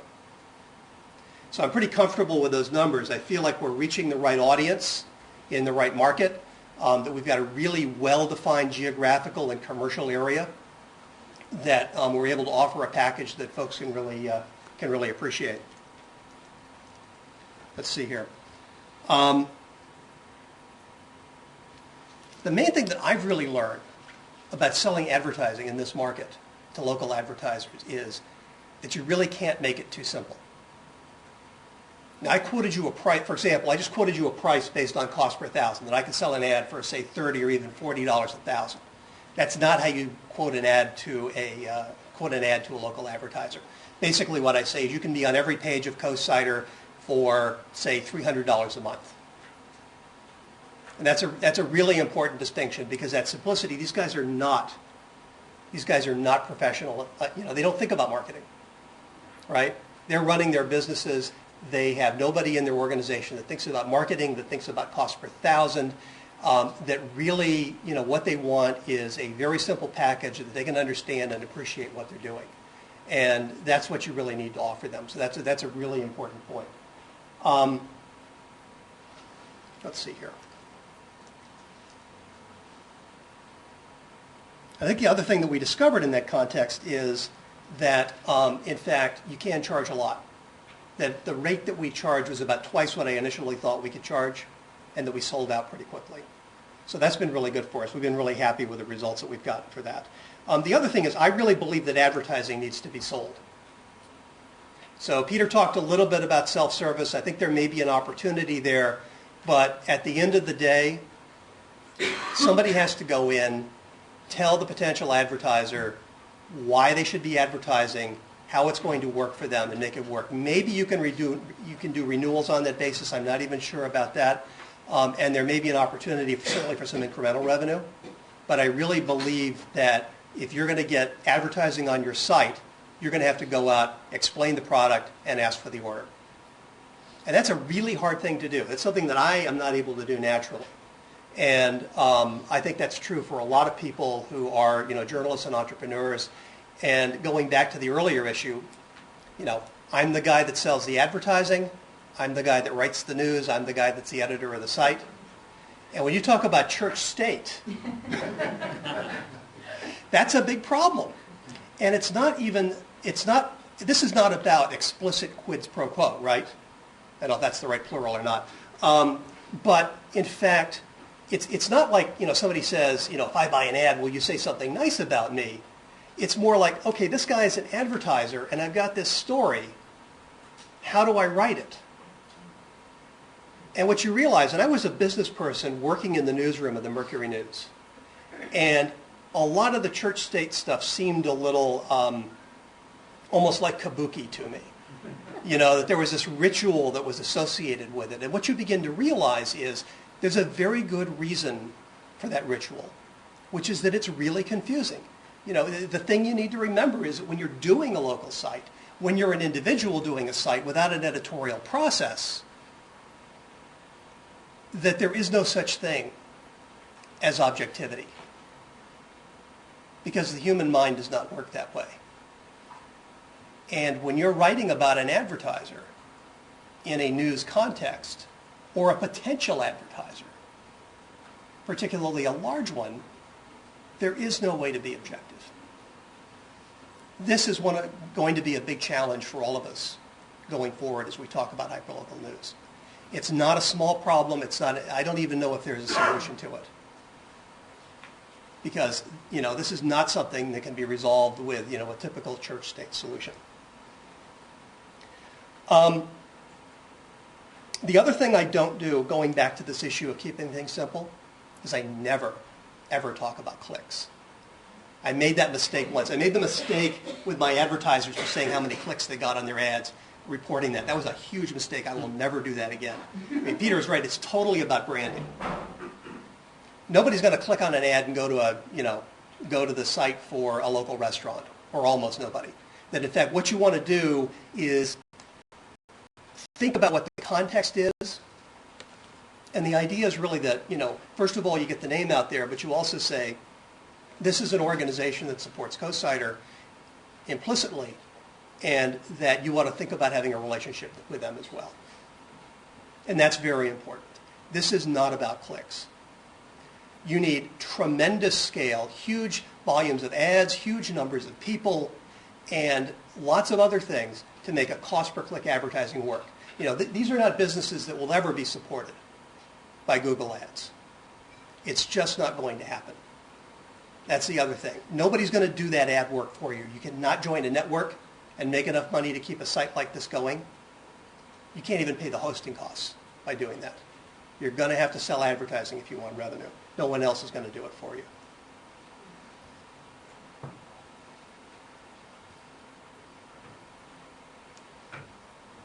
Now, given that I've only got about 7 minutes, that might be a good place to stop and ask for questions. Yes? What percentage of your time do you spend listening to advertising? It really varies. Recently, I've spent a lot of time because I moved to a new ad server, so I've been spending a lot of time actually working structurally on the advertising system. Generally, I probably should be spending more of my time selling advertising than I do, is the short answer to that. But it's hard to put a percentage on it because it varies so much. I would, in my heart of hearts, I would not want to spend more than 20% of the time on advertising and the rest on journalism. And there actually is a certain percentage of that that's going to be operational and technical as well on the editorial side. Yes? Since you have a long history working with internet, you must be familiar with the phenomenon that sometimes you get great ideas, but in the wrong time, that the audience isn't there yet, or the technology isn't there yet. Yeah. So, do you think this is the right time for hyperlocal news, since there is lots of good ideas going around, but none of them are very successful? I think 5 years ago was the right time for hyperlocal news. The answer is it's going to depend upon the market. The truth is, I have aside from the local newspaper, there's a weekly paper that has a pretty good site. I've got the dominant position in that market right now. And in fact, when that market is ready, or when hyperlocal is ready, I'm going to be there. And by the time that market ripens, it's too late. And that's a traditional issue when you think about Jarl's discussion earlier about entrepreneurship and things not working out like you planned, and the confusion about business models and all of that. A lot of that is about the fact that the market is not ripe when you start it. And I think that's a really important issue to consider, that in fact most of the sites that will be money makers, say 5 to 10 years from now, will have been started in a phase when in fact the market wasn't ready. So don't wait for the market to catch up with you. And the other part of it is, you reminded me of something, which is that you're going to have lots more ideas than you're actually able to follow through on, because in fact the internet allows you to do a zillion different things, and you've got to be careful about focusing and doing the ones that really matter. And I've been spending a lot of time lately working on real time and social, and building a Twitter audience, building a Facebook page. I do believe that's going to be really important. That's going to be, I think, one of the key ways of getting traffic and one of the key ways of disseminating news in the near term. Yeah. It would be helpful also if questioners can identify themselves or the publication they're with, and then if you could repeat the question sometimes too. Sure. Yes. Hey, I'm Scott Flodine with TotalCapital.com. And I like what you said about keeping the advertising sale real simple. Right. But how do you propose your different ideas when you have on your website multiple places where ads can be? I assume you can serve ads different days of the week, different times of the day. Even how do you come up with your pitch to sell? That's a great question. Which is okay. The question is, how do you keep things simple when in fact you've got so much flexibility? I've only got two ad formats. see if I can scroll down a little bit here and show them to you. One of the things I did originally was I bundled this leaderboard that you see up here at the top with the banner ads that are in the right-hand column when I initially launched. I sold that really quickly. Then I unbundled them, and it became much more confusing to sell for a variety of reasons. And I've come up with a new compromise there, but the trick is basically I'm selling a rotation, and I'm saying that you're going to appear on every ad, your ad will appear on every page of the site, but it will rotate with the other advertisers. The leaderboard you can buy as a premium add-on. So I'm no longer selling it separately. You have to buy a banner in order to get the leaderboard. And so there's a step 1 and a step 2, and that's it. And each has a flat monthly price. That kind of packaging, I think, makes a big difference, and it's an important thing to do. Yes? Yeah, Louis Friedberg with California Watch. Just in terms of nuts and bolts, you're dealing with a lot of advertisers that come from the old media. Do you have like a sales package? I mean, do you have printouts of your website? I mean, how sophisticated is the pitch? I've redone it a few times, and I keep simplifying it. I think it needs to be a single page. I think you need to show them where the ad is and how much it is per month, and that's pretty much it. There really isn't much more to it than that. I think anything else, you can tell them how many, what your audience is, how many times the ad will get delivered if they ask. I do guarantee a certain audience, but the way I do the guarantee is I don't give you back money, I'll give you more ads after your contract is over if I don't meet the guarantee. And do you find that they have to be familiar with your site, or you go in there and they might not have... Right now I'm only selling to people that know the site. It's pretty well known in the community at this stage as well, but I'm not having to do a lot of introductory work on that. Let's take one more. Right here? I'm Tara Leonard from Santa Cruz Wire. I wanted to ask a question about content. Are you a one-man show right now? For the most part. I mean, I run, if you look at the front page right now, probably about half the stories are user-contributed letters or okay, things. That was my question. Yeah. I would want to know, like, what percentage of content on your site is actually generated by you as investigative journalism, and what percentage of the site is letters to the editor or blog comments or things like that, and how do you differentiate them? It varies by how hard I'm working on any given week. Okay. Right now, so for example, you'll see here, this is a letter, and I've got it declared to be a letter. Nobody is allowed to post on CoSider unless we have their real name. And that's an important point. This is a community site. Generally, everybody knows everyone else. And no one posts on this site if I have not verified their identity and I have their real name on their account. Even in comments. I believe that's really critical. Because we cover a lot of controversial issues. People get angry. And I really want that to be clear. I would say typically it's running about 50-50 between original content that I'm creating and then letters and other information. It's not clear to me which is more valuable at this point, because really my goal is to create a place where the community can speak to itself. And it's as much about that as it is about any journalistic enterprise. Great, thanks very much, Peter. Great, thank you. I should have mentioned a second ago that you all will recognize this. Andrew Donahue notified us last night that he got hit by a late-breaking big story, and as a result would not be able to be here today. So Andrew Donahue, Voice of San Diego, is not with us today. So now we have the dean of our group. Peter Sklar is the founder and publisher of edhat.com, an online community and news source for the Santa Barbara area. Peter's also a statistics professor. That's wrong. I'm not. Oh, you're not? No. I've been out for 6 years. Let's get off the internet. Right. Okay. And is Lisa here too? Leah. Excuse me. Leah Edling, is that right? Yeah. An award-winning writer and edhat.com's web content editor. So, Peter. Thank you. I'm going to go really quickly. I have a 9-minute presentation, but I'm going to read real fast, and I'm going to tell you all about EdHat and how we're trying to make money. My name is Peter Sklar. I'm a longtime entrepreneur. I've started 4 companies. I developed software. I built a very successful online community for web developers. I create innovative user interfaces, and my most prominent success as an entrepreneur was achieved when I sold one of my user interface patents to Microsoft. Given my success in building online community, together with my love for Santa Barbara, I was compelled to launch the Ed Hat Online magazine in November 2003. This is Ed Hat.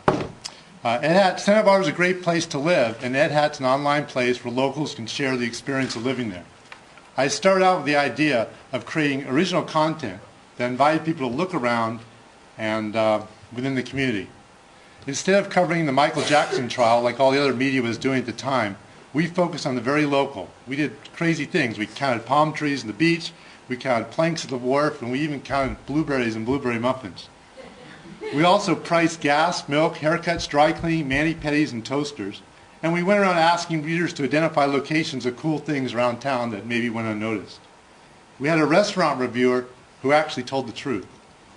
At that time, we had a really fun site with a small but fiercely local following. As many of you know, Santa Barbara's daily newspaper imploded in July of 2006. After that, there was a big need in the town for more traditional news, so we began aggregating news and also gathering citizen news. We are now the best resource in Santa Barbara for finding out what's going on, for sharing experiences, and for being part of the community. This is the protest. Even though Ed has never advertised, we've never advertised anywhere, we get more traffic on our website than any other local site in town, and it's a pretty crowded marketplace. This is remarkable considering our competitors are promoting their sites heavily in their own traditional media channels. We get 1 million hits per month in a market of only 200,000 people, and that's 5 hits per person per month. I'm really proud to say that Ed Hat's relationship with Santa Barbara is very special. I can't tell you the number of times I've met people who say, "You're Ed Hat? I love Ed Hat." Here's the keys to our success. Well, there's persistence. We've been doing it for 6 years, and I think that counts for a lot in this market. But really, nothing beats hard work and consistency. The Ed Hat website has fresh content all day long. If there's a breaking story in town, we might not be the ones to break it, but we're always quickly to post it on our site, with a discussion thread available to fill in the blanks. In today's society, people want information right away, and there's no point in putting news online unless it's the newest news. As a result of our model, our readers know when news breaks, they go to edhat.com. It's a good reputation to have, but it can only be achieved by having someone on the job all the time. And Ed Hat is not elitist. We accept submissions from our news site, from readers, and link to as many outside sources as we can. We don't decide which news is important and which isn't. We link to all of it. Another thing that works for Ed Hat is our positive, quirky voice and our accepting, encouraging attitude toward all content and all points of view.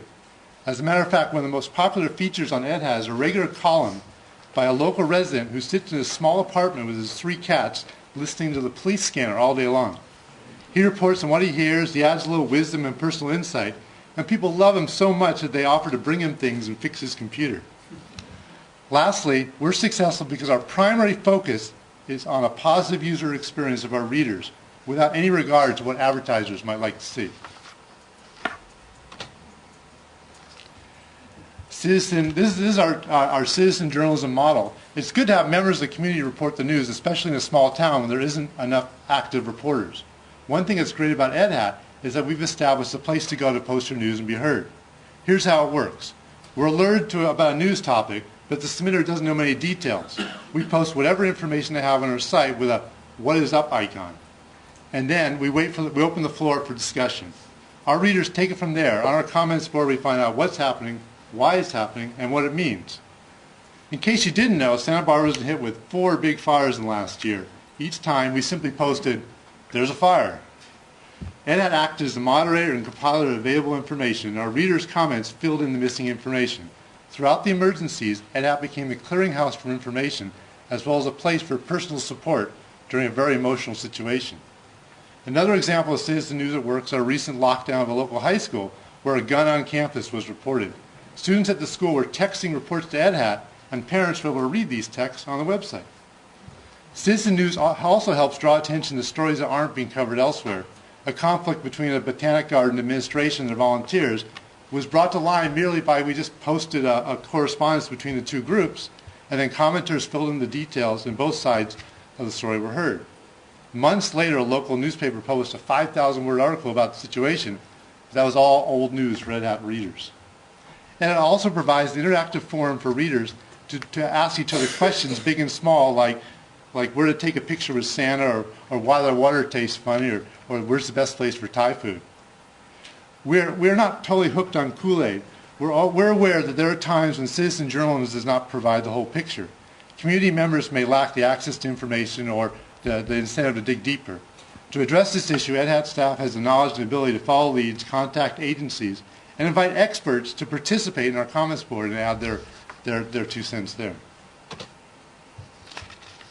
Part of being a good community website is not picking headlines for the front page, but letting people choose what they want to talk about. And the topics are kind of hard to predict. Here's something they talked about recently. This is all in the last month. Should people be allowed to take their dogs to restaurants? Cell phone etiquette in coffee shops? Can the county cut down my jacaranda tree? Should teachers take vacation days before Thanksgiving? And what's the best type of space heater to buy? Okay, here's the point. We get to the revenue model finally. We have 2 types of revenue: local advertising and paid subscription. Our feeling is that advertising revenue is not the future of online media. You've heard that here from other people. Traditional media model of developing a relationship with both reading customers and paying customers doesn't work on the internet, where people have short attention spans and plenty of alternatives. We feel a successful website must serve its readers and only its readers. The days of positive restaurant reviews on the same page as advertising for the very same restaurant are gone. Another place not to look for serious money, as we've heard here today, is Google ads. Google ads are ineffective clutter. And even when someone does click on your ad, you need to rely upon that Google black box to give you your fair share of the profits. We're currently making our site ready for social media marketing. We'd rather have businesses in our community be part of our community than to be outsiders selling into our readers. That's me and my dog. So here's about paid subscriptions. We're selling community. We're not selling content.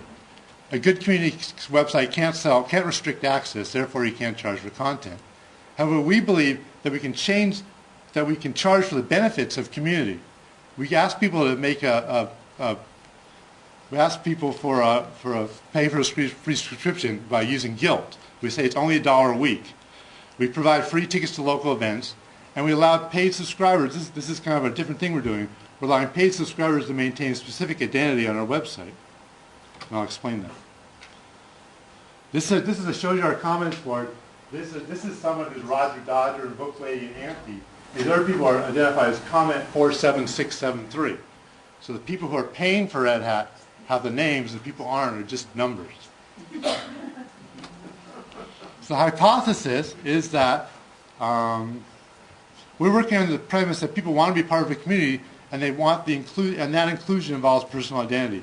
Paid subscribers have privilege of the screen name and personal identity and the comments board. Non-paying subscribers are immediately identified by a changing consecutive number. Pay and you belong. We tried this experiment for about a month, and the first thing we found is those trolls, those nasty commenters, only want to cause trouble.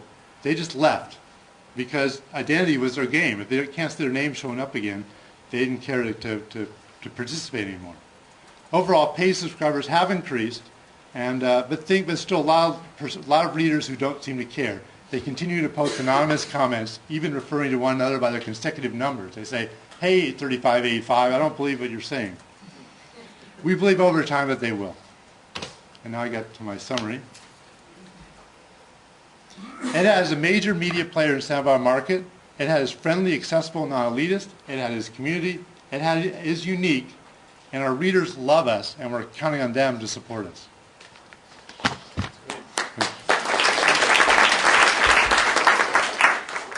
Yes, sir. So how many paid subscribers do you have, and how much should they pay? We have about 450 pages. We have 7. We send out a daily newsletter. It's in here to about 7,500 people in Santa Barbara, and of them, 450. We have that. We post the numbers on our website. How many subscribers? How many paid subscribers? I guess like 450 are actually paying $1 a week. So it's not my retirement yet. But, yes. If you guys could identify yourself too and speak up. My name's Daniela Gershwin. I'm with Annenberg. And I had a question about, you don't have your members identify themselves. You let them make up identities, even if they're the paid subscriber. Yeah, we versus don't, co-signer. we don't see, I know somebody else, the previous speaker said the totally opposite.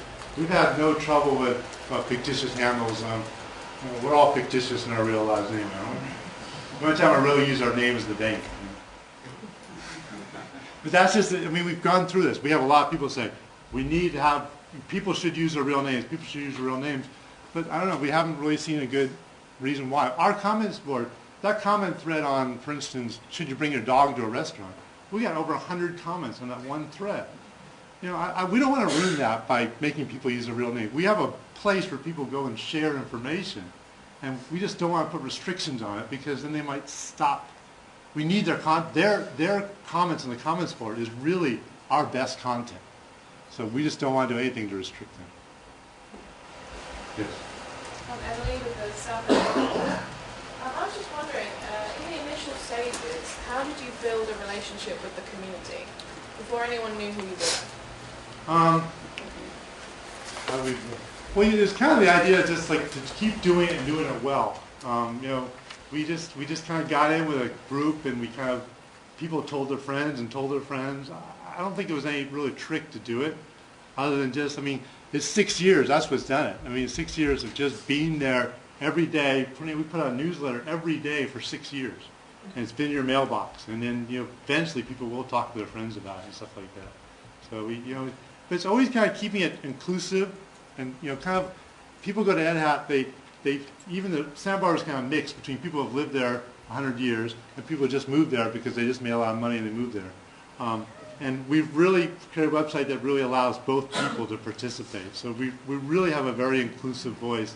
And I think a lot of, at least the local newspaper at times, is kind of, if you're on our side or you're with us or against us. And we want everybody to be with us, and we've kind of maintained that voice. Peter, you're 6 years into one of the hypotheses about community websites is that stamina is going to be a problem, and because it's tough going, as you say, every day for 6 years. Well, what has been your experience with that personally? Is this a tough racket to keep going for 6 years? Is it? Oh, it's really tough. It's the days. Really before the news. We used to do these "Where is it?" questions. We take a picture in town, everybody would guess. And the days before the news press imploded, I think I took a picture of a sign that said "End." And I was thinking, oh my gosh, this is our final "Where is it?" contest. We're going to quit this thing. But every day, right now, I've hired Leah to work with me now, and she's actually has a huge journalism background, which I have no journalism background at all. And it's really, it's really gotten to a point where without Leah, I couldn't do it anymore. But luckily, we have enough revenue to actually pay employees now, which is I'm not getting very much money from it myself. But stamina is huge. But you have to realize that this is a game of stamina. If you want to be in the market, to be a valid place, and people go to Ed Hat, something's great. They hear a helicopter over here, see a fire engine going down the street. They go to Ed Hat and see what's going on. They're not going to do that unless you've been around for 6 years and proved that your website always has the answer to that question.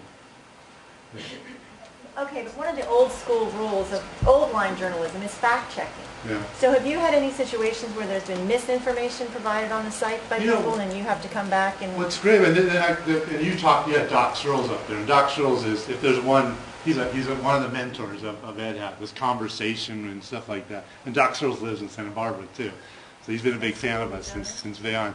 But he uses this crowdsource model. The crowd knows more. And if there's bad information comes up, people correct it, and finally you get to the right information, etc. Leah, we talked about this the other day. And do you leave the original misinformation up there and people follow the whole, or do you take that off? That's a good question. Sometimes we do. It depends how bad the misinformation really is. But during the fires, we had, every day we had, 800, 900 people commenting on our fire thread, telling the stuff that are going on. And so we kind of maintained a page that summarized what was going on with the fire information. But it hasn't been as big a problem as you think. The real problem about citizen journalism is they don't cover the investigative journalism things. That's the real problem. But for everyday data breaking things, I mean, you get pretty good investigation because everybody in town knows what's going on. They know what's going on better than, they don't have to wait for a reporter to ask them what's going on sometimes. One more question? Oh, sorry. Yes. Yeah, it was Greenberg, California Watch. Don't you have some competitions at newshawk.com? Can you just talk about that a little bit? It's funny you know what Newshawk is. Newshawk, the guy started, he had lunch with me for about 17 times, and it's a competing site. And basically what Newshawk does is they write 2 stories, and they put it online every day. And we get 3 times the number of hits they do. We link to them. We aggregate news too. See, we don't just do citizen news. We aggregate too. So if there's a story they cover, we'll link to them in our news page. But they are only providing, they're just writing stories and putting them online is all they're really doing. But it's funny, you've heard of them and not us, probably, right? You have more web traffic than Oh, we're hugely more. I mean, they're like, we probably get 3 or 4 times the number of hits they do. But he's the one out marketing, so we don't market. One last question. Yeah, Lyndon Johnson from Parapress.com. You talk about subscriber. Is it for someone to log on your website, you got to pay? I don't understand. No, see, our content is free. Our content is 100% free, but we kind of beg people to join us. We use the guilt model first, and then we have all these other incentives. But everyone gets the content for free, but if you pay, you get your name and color on the comments board, which is kind of fun. And we have this free ticket thing that I don't have time to talk about. It's pretty cool. You get free tickets to local events, and you feel good. It's like the NPR model, where people are supporting us because they like us and they want to see us survive. So, but I don't think you could ever restrict content on a local website using a paywall. The local newspaper actually has the paywall still, which is they're a bunch of idiots. Well, that's a good note to end on.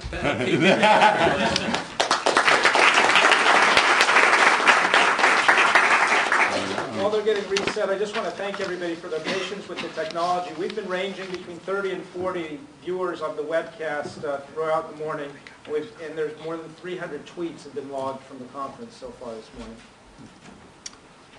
San Diego is ground zero in some respects for community websites, and while Voice of San Diego as a nonprofit has gotten a lot of attention, beginning with the front page of the New York Times about a year ago. Chris Jennewein is now attempting to demonstrate that the for-profit model can work too, and that he can pay off his investors through successful operation of not only a model in San Diego, but perhaps beyond that. Chris? Well, thank you. It's great to be here and great to talk about all of the opportunity, all of the optimism in journalism, which is, I think, what this group represents. I'm going to talk about a company that we've created, U.S. Local News Network. It's now 2 sites large, and we're opening a 3rd site February the 1st. But as we heard earlier today, when you have a startup, the business model changes, and ours certainly did.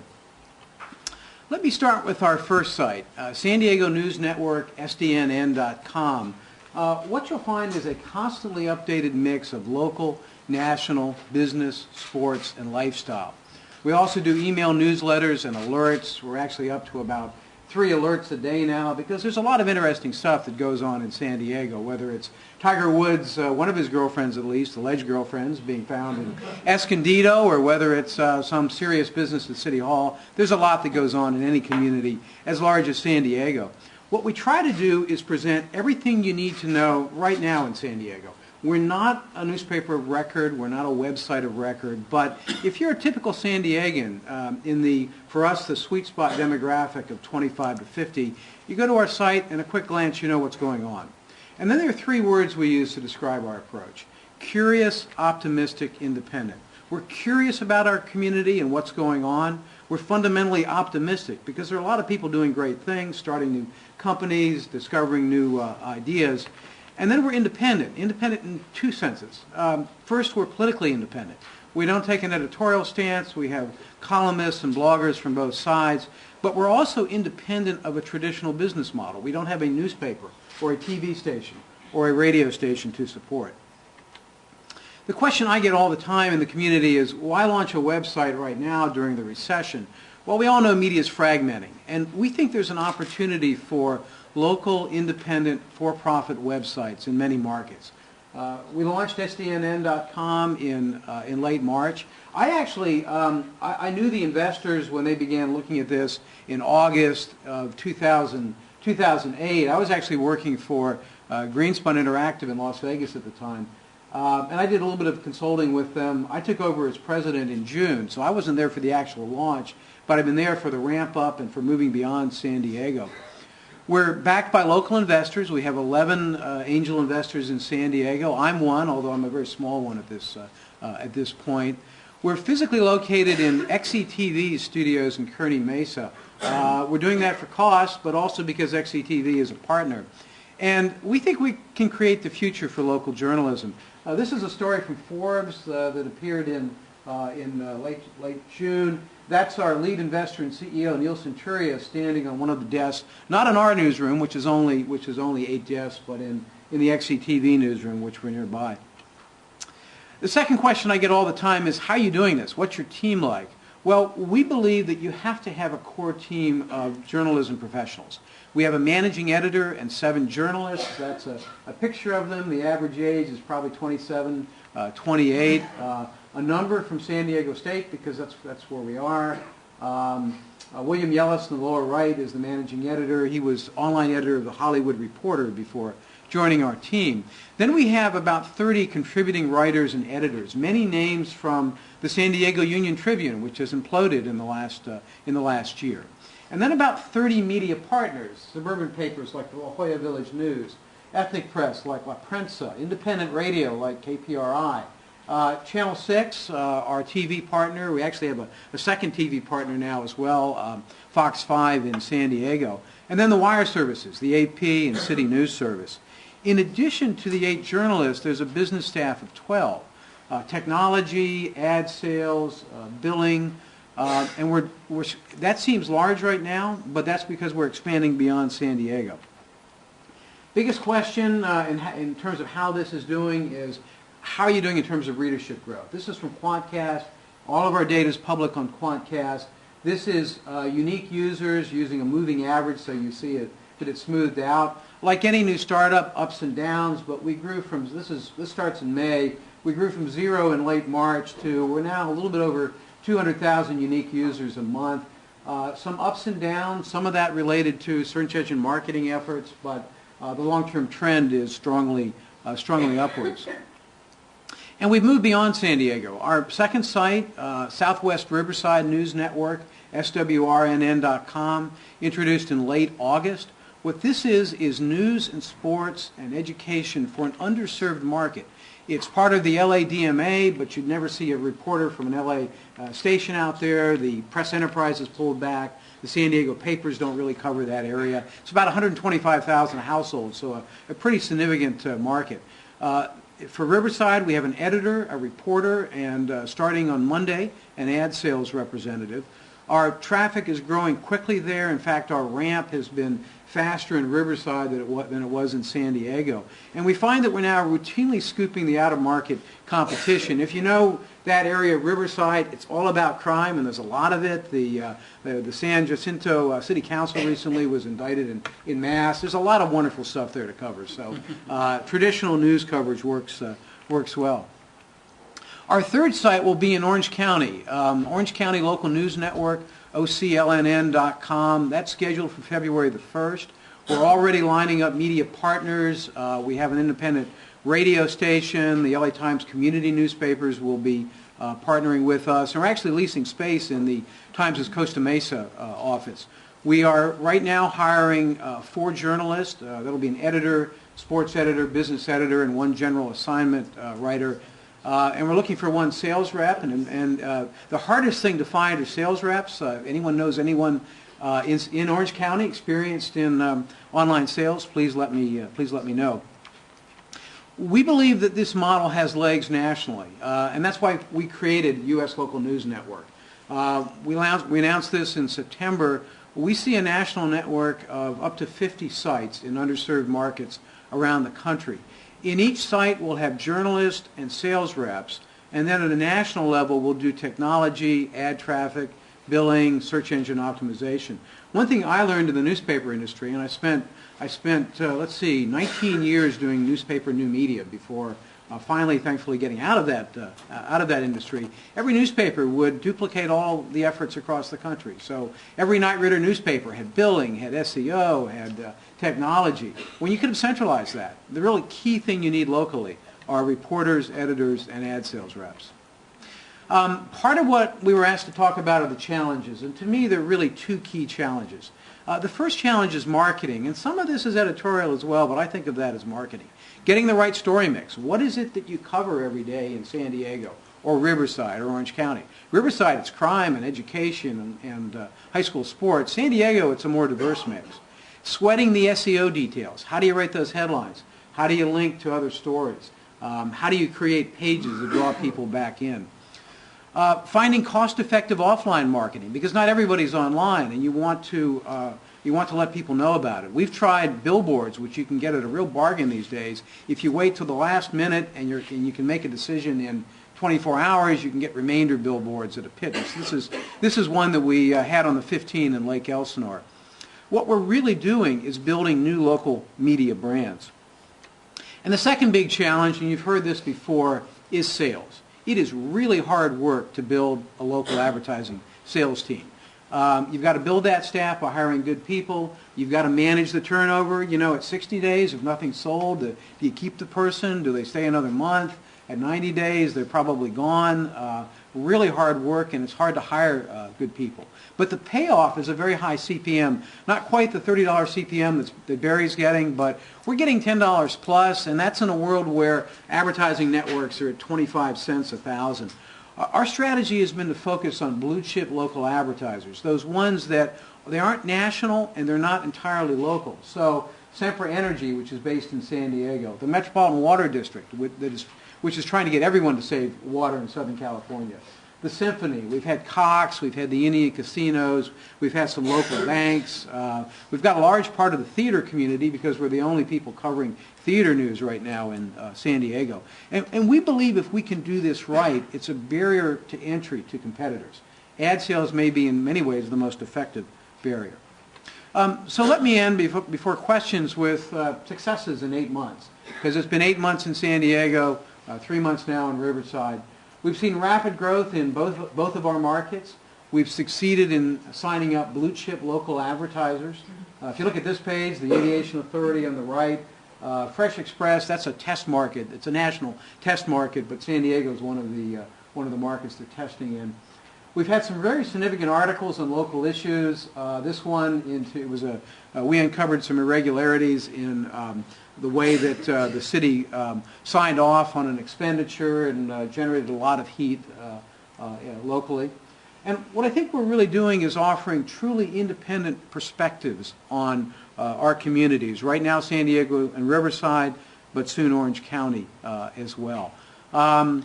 Love to answer some questions, and here's how to reach me if you want to send me email. Terrific. Questions? Please identify yourself. Barry. Hi, Barry Parr. What are the characteristics of a market that you think is attractive to this approach? Now, in retrospect, we've talked internally about San Diego perhaps being the wrong market to start in. In many ways, it's the epicenter of local media experimentation.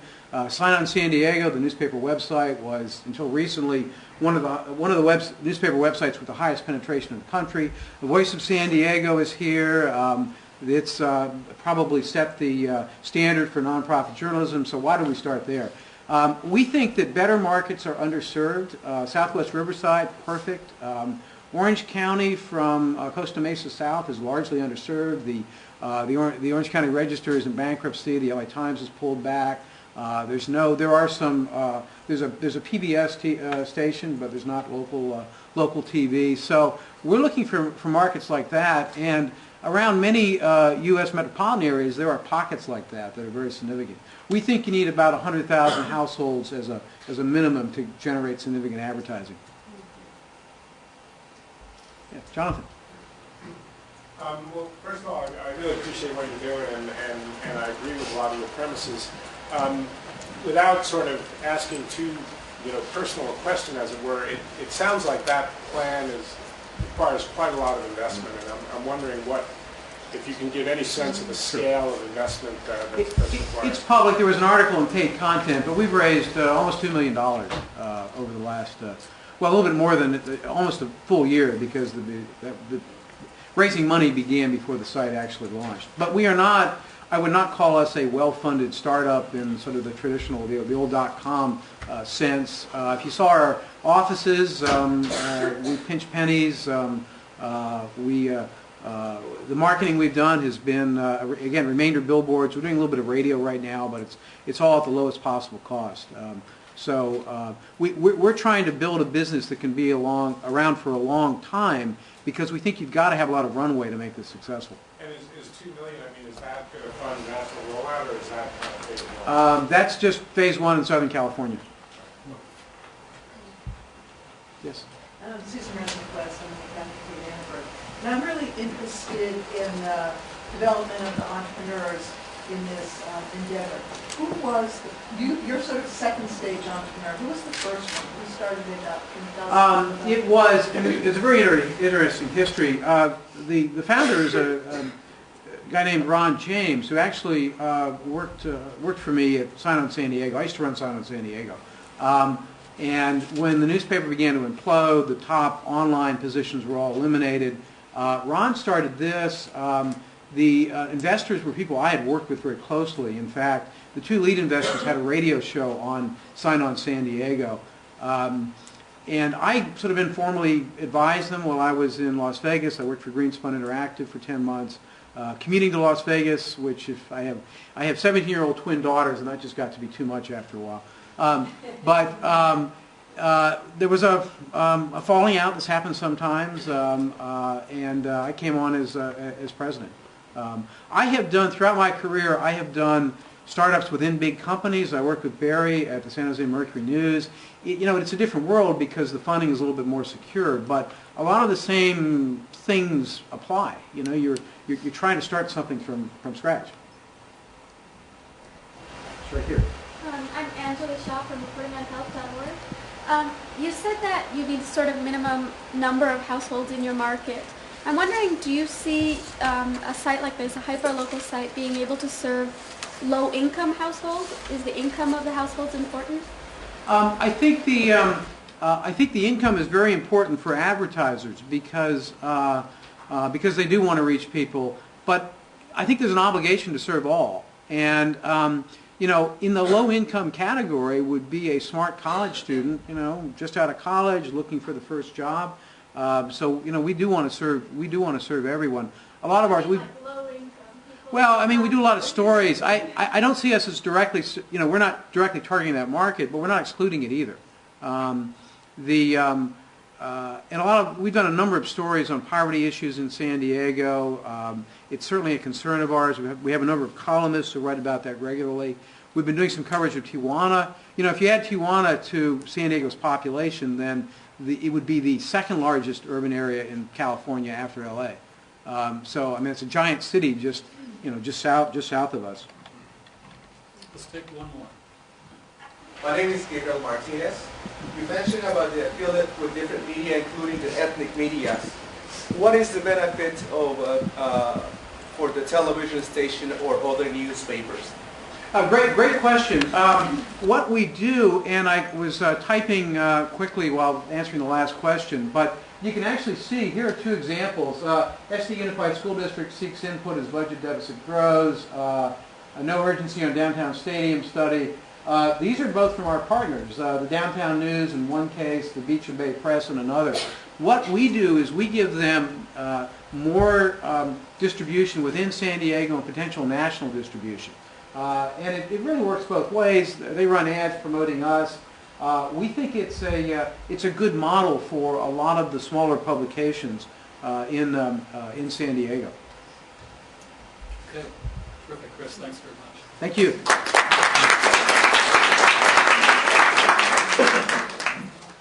To my earlier introduction, I talked about Susan Mernit starting up starting up a new enterprise in Oakland, and I may have left the impression that she was a rookie at this kind of thing, but and we all know that she's not. Susan is a veteran of the new media, and but in Oakland local, she and Kwan Booth and others of her team have started up a tremendously exciting new product. So, Susan and Kwan.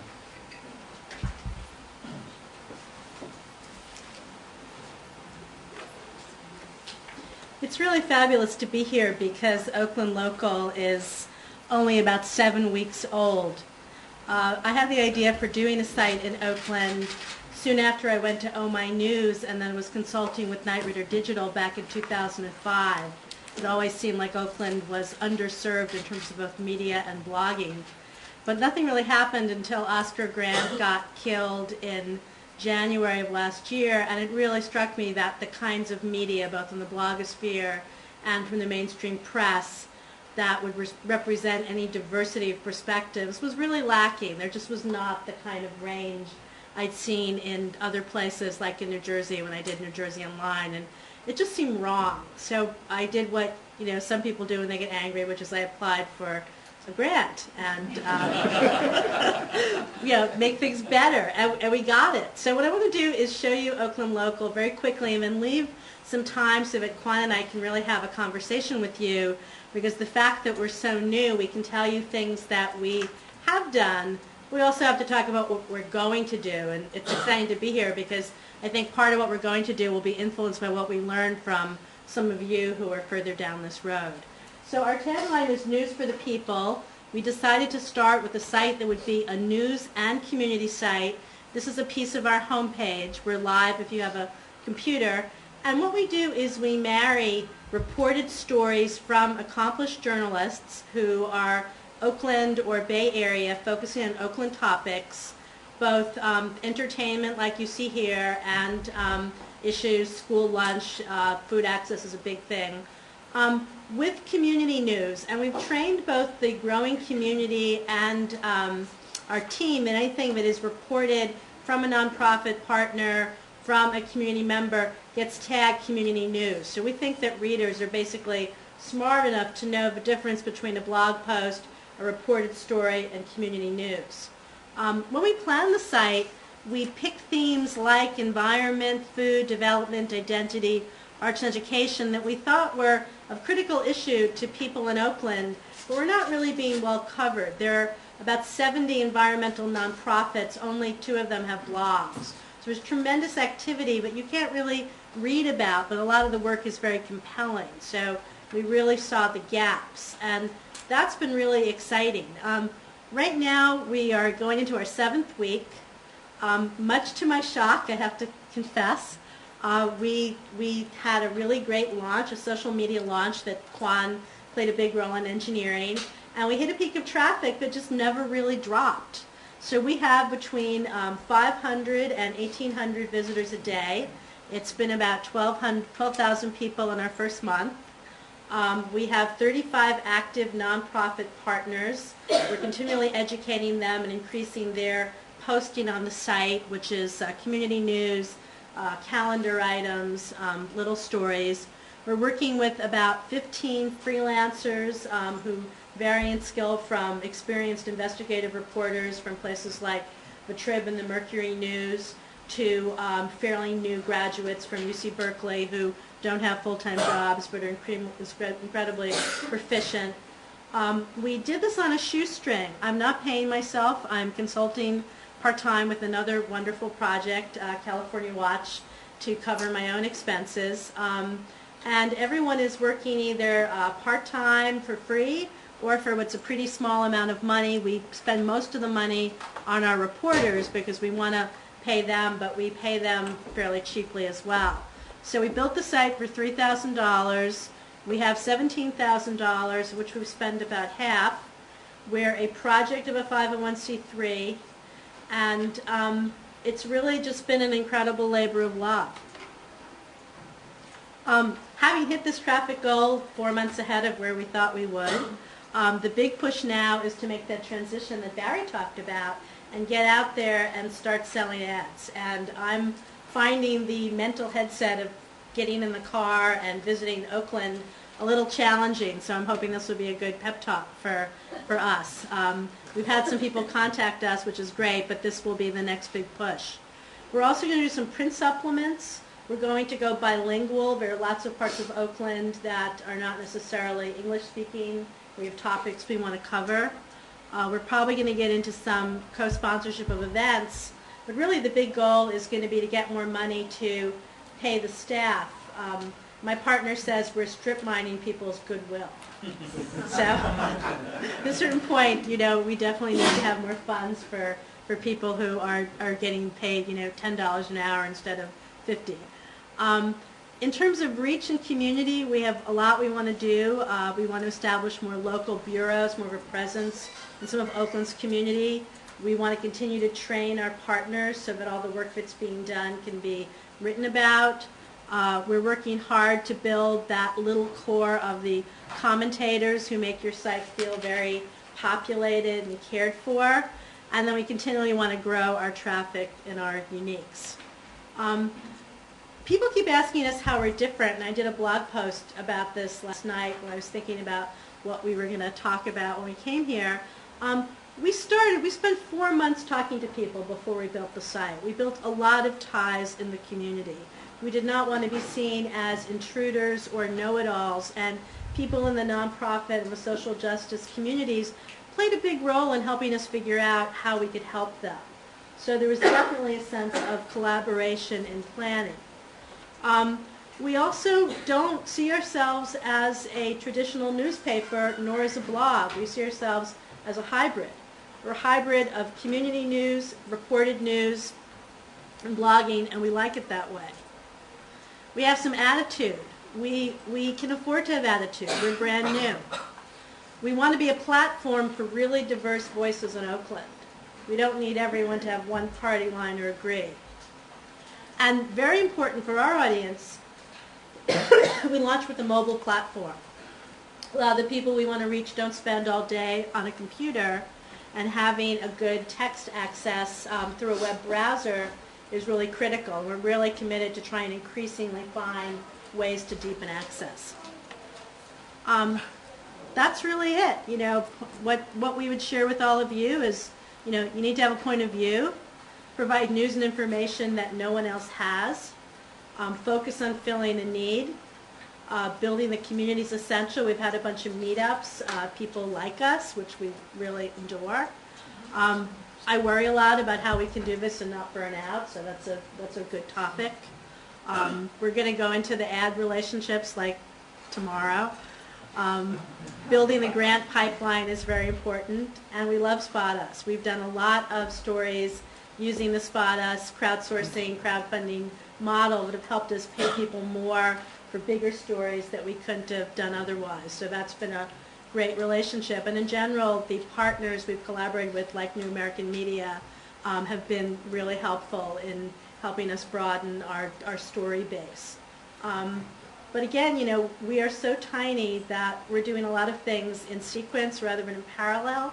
So coming from big companies like AOL or Netscape, it's really cool to be building something with a group that's starting out so small. And that's really our story. So love to get your comments or questions. Jacob Bayless from EmpireReport.org. We have a tremendous amount of parallels, I think, in what we're trying to do, and it's great to hear from you. You mentioned that you launched with a mobile platform, and I'm curious what that looks like. I haven't had a chance to look at it, and maybe a story behind it. But also, are you doing any app development for Android or for iPhone or anything like that? Well, the story behind the mobile site, just like Susan said, we realized that a lot of people that we really wanted to serve don't have access to computers on a regular basis. And our big thing is we want to get everybody in the community associated with the site as much as possible. So Amy Guerin, our senior editor, she was the one who had the brilliant idea to say, okay, we want to associate with mobile right from the beginning. And the way it works, the stories that come up, they get fed to our mobile platform. It's a pretty basic one.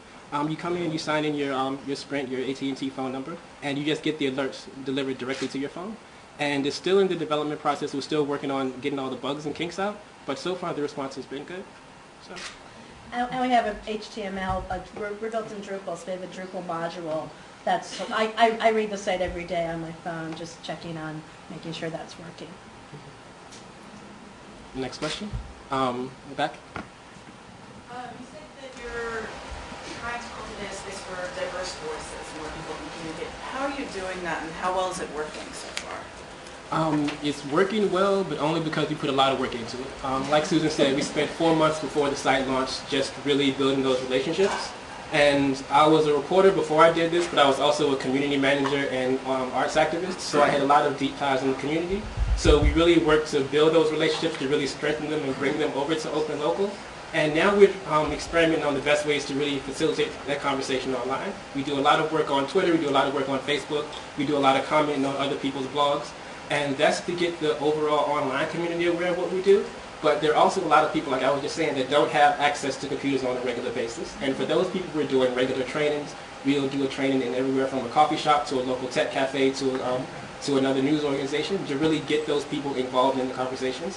One of the things that we're also seeing, though, in addition to having the technological divide, they're really having a problem figuring out that they can have conversations with journalists. Most people, when they think of media, think it's a one-way conversation. So we're really getting people to be comfortable in the fact that, no, you can talk to us, we do listen, we do take into account what you're saying. And even though we've only been up for 7 weeks, people are really starting to get the message that, okay, this isn't like a traditional newspaper. People can people can send the emails to Open Local and they will pay attention to us. And we're starting to see that in the comments, in the Facebook messages, in the emails. And even though we've only been doing it for a little bit of time, it's starting to bubble over. So. When you work with nonprofits as contributors, how do you encourage them not to basically just submit like an announcement of a press release or an event? Because that's when times I sort of see and I had discussions with some other folks about contributing either from a nonprofit or from a business point of view. What you end up with is basically sometimes just announcements. Mm-hmm. And I'm like, I could just link to an announcement. How do you get them to contribute actual stories?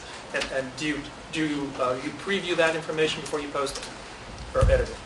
Well, there's a couple of things. First, we preview everything before it goes on the site. We have a moderation panel, and if there's anything incredibly promotional, we'll try to make it as editorial as possible. But we also post things in different tiers. We have our reported stories, we have our community content, we have our blogs, we have our opinions, and everything is really clearly labeled. And we also try to impart on community organizations, nonprofits, what have you. If you're going to put out a press release, then someone might call you on it. This is a conversation. You have to provide as much value as possible. You can't just put a press release up there and expect no one to pay attention to it. So we work with them, one, to provide more values in the things they post, but also to let them know that if you post this kind of content, be prepared for whatever the backlash is. But we try to keep it as newsy as possible. And the other thing is that we probably have at least 50 community stories that are up, and people look at the site. There's a model now. They're saying, oh, Bay Localized put up a piece and they wrote a story, right? So, we don't let press releases run. We train them that that's not, what we're about. And truthfully, it's not that hard for them to modify it. We're also really encouraging organizations to put up photos. So we're starting to get people who have a demonstration, they have a benefit, they have a march, they have a school gathering, and they want to do a piece that's photo-driven. And we love that. That's so accessible. Hi, Ernest and proud resident of Oakland. So congratulations on getting this up.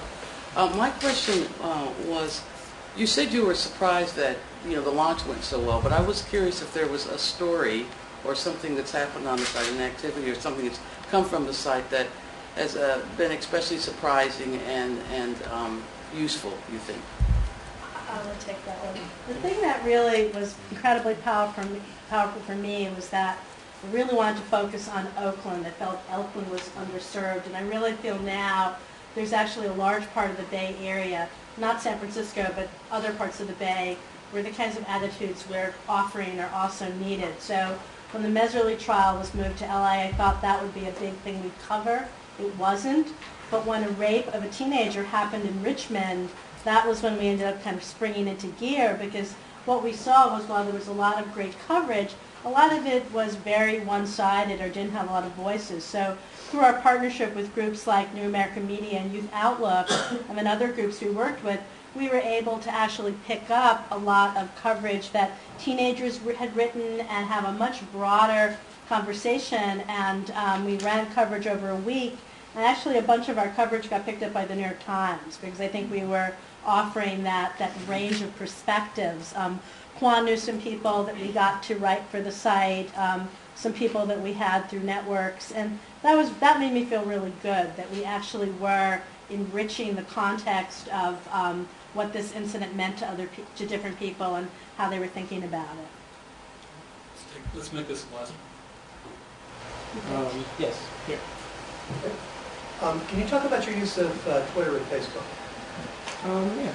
At the moment, we have, I think it's about 1,700 Facebook fans and just about 800 Twitter followers. And Susan and Amy and myself all have big standings on Facebook and Twitter coming into it. So the first thing we did was just tell everybody in our following to follow the site, become fans, and really interact.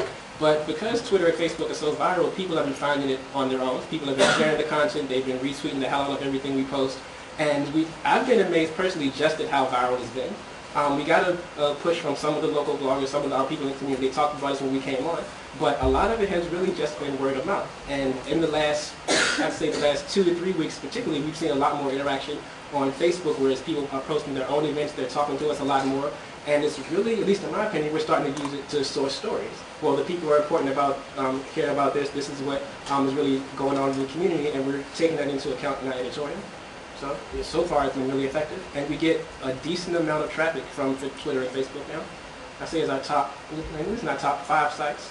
Yeah, and I'd say the one thing is we took off the automatic referrers. At a certain point, people said, oh my God, if you comment yourselves and then you put up a link every time you post a story, it feels really spammy. So we actually slowed down, especially on Facebook, the number of posts that we're putting up, especially ones that are just a headline. And I think that's a really important lesson for media companies in general. That, automation is not always something that people like. Terrific. Thank you very much.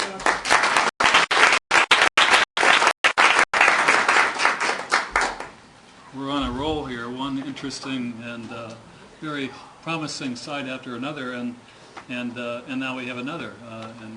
In All Voices, and Amra Tareen, who founded All Voices, which is a really interesting site promoting credible citizen journalism. And this occurred following events she experienced while volunteering with Relief International's livelihoods team in Pakistan after the 2005 earthquake. So very nice to meet you. Oh, I have a cold, so I'm not going to touch your hand. Right. Very good. Thank you. But I'm excited to be here.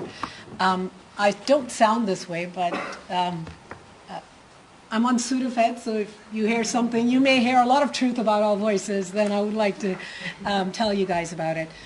I have a very different background. I'm an electrical engineering, computer science, Harvard MBA, who took the path of product management through networking startups, Ascend Communications, then acquired by Lucent Technologies, and was a partner at Seven Rosen Funds until 9/11 happened. And what I realized being a Muslim woman was that after 9/11, every Muslim person was considered to be a terrorist, and I wanted to create a site where people could report news regardless of where they were. It didn't matter if they were located in a local town in the United States, or they were in Karachi, Pakistan, or they were in Baghdad, Iraq. They could report regardless of where they were, using cell phones, using computers, and we wanted to create a site that was a platform which could take any input, whether it's a video, image, or a text, immediately publish it, create context around that voice. And what I mean by creating context is to see what else exists out there on the internet, from mainstream news, from blogs, and bring them all together for a place where other citizens could actually add more content, collaborate, and also have a conversation. So All Voices has a very simple model. It's based on the citizens and also based on technology and algorithms, because I am a technologist by background.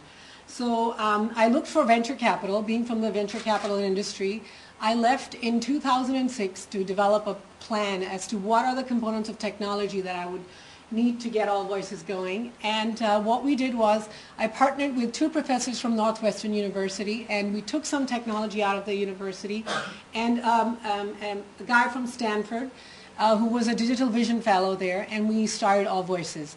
But I'm a little different than most of you here. I developed a business plan based on technology and scale, and using citizens in the model, and using advertising.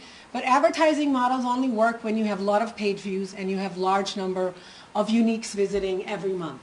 So that's the model that I went to venture capital, and I raised $4.5 million in Series A, August of 2007. We launched the site last year in July, and so far, as of last month, we have over 220,000 citizen reporters from all around the world, and we have 4 million uniques a month traffic going to All Voices. And interesting enough, you'll ask me, how is the breakdown? 40% of our contributors are from the US, the rest are all international. And let me go into a little bit more as to what I call a contributor, what I call a reader. And how do you try to get contributors, and how do you try to get readers? Readers come to All Voices through search engine optimization. And writers come through either conversion from SEO, who become writers, who find out about us. We do a little bit of online marketing, and all that brings us the contributors, which we call writers on All Voices. Now, readers come through search engine optimization. So let me give you an example. There was a fire in a local town in the US, which was not covered by the local newspaper. Now, I have no idea how this citizen knew about us. He uploaded images and wrote a paragraph. Within the 24-hour period, he had over 6,000 page views through search engine optimization. He had over 70 comments, and there were people from the local school saying, hey, the building is on fire, the citizens can come and stay at our school for overnight lodging. There were other people who were talking about, yes, my brother wasn't caught in the building.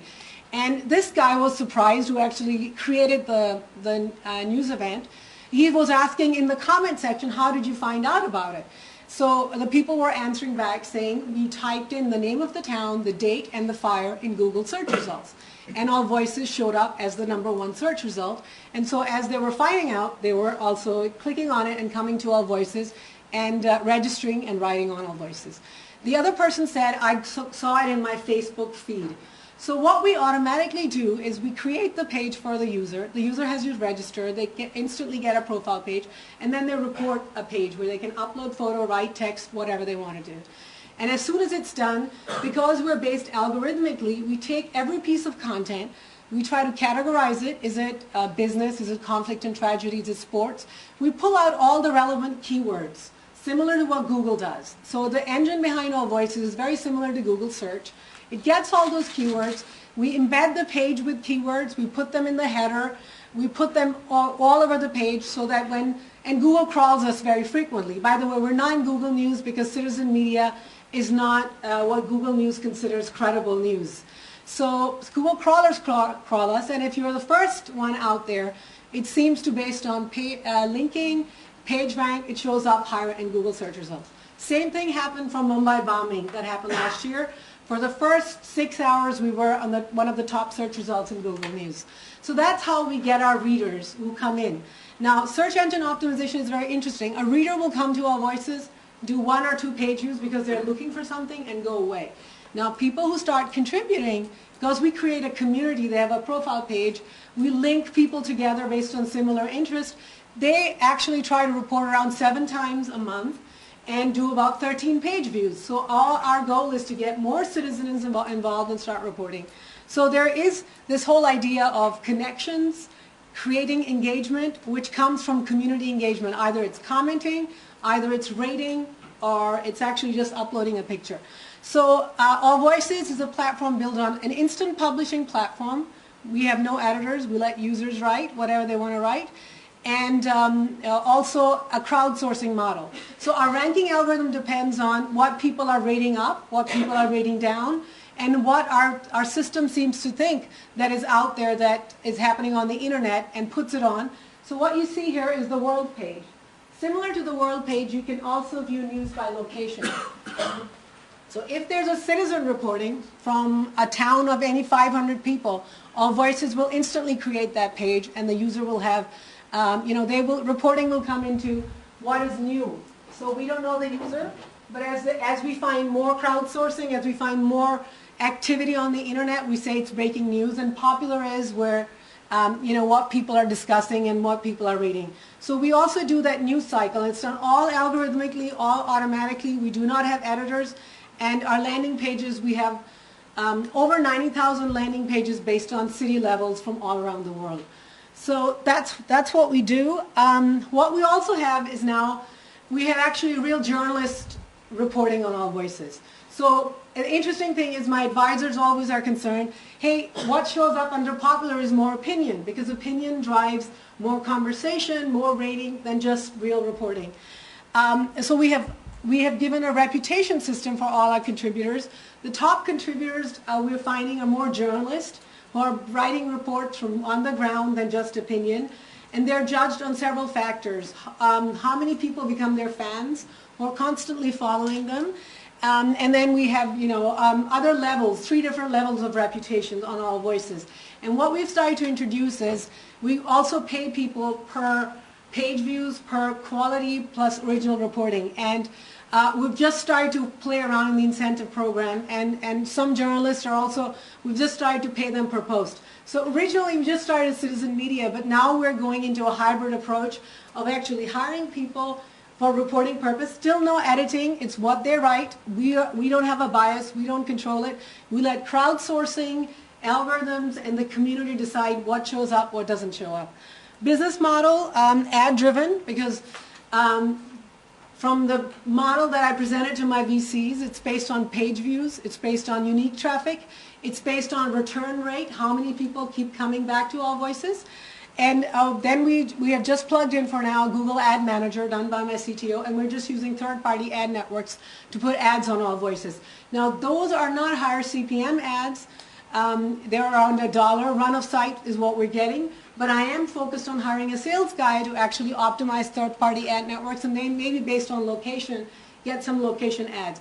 So the underlying algorithms for All Voices is based on location, so we can pinpoint down to zip code, which we used to have a big map and you could zoom in and get location, but you can't search engine optimize it, so we had to use lists, and also based on category and keyword. So we can do that amount of targeting on ads as well.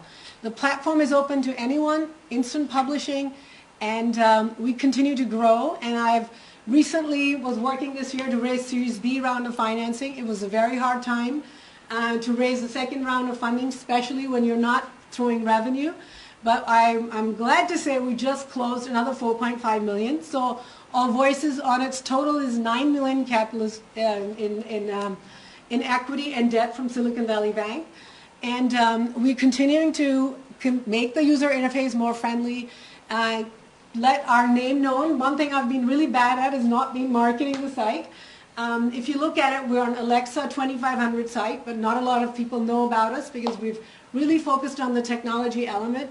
I do not have journalists on staff. I've just hired one as a contractor to deal with the Pro Voices program, which is where we are going to pay some journalists per post.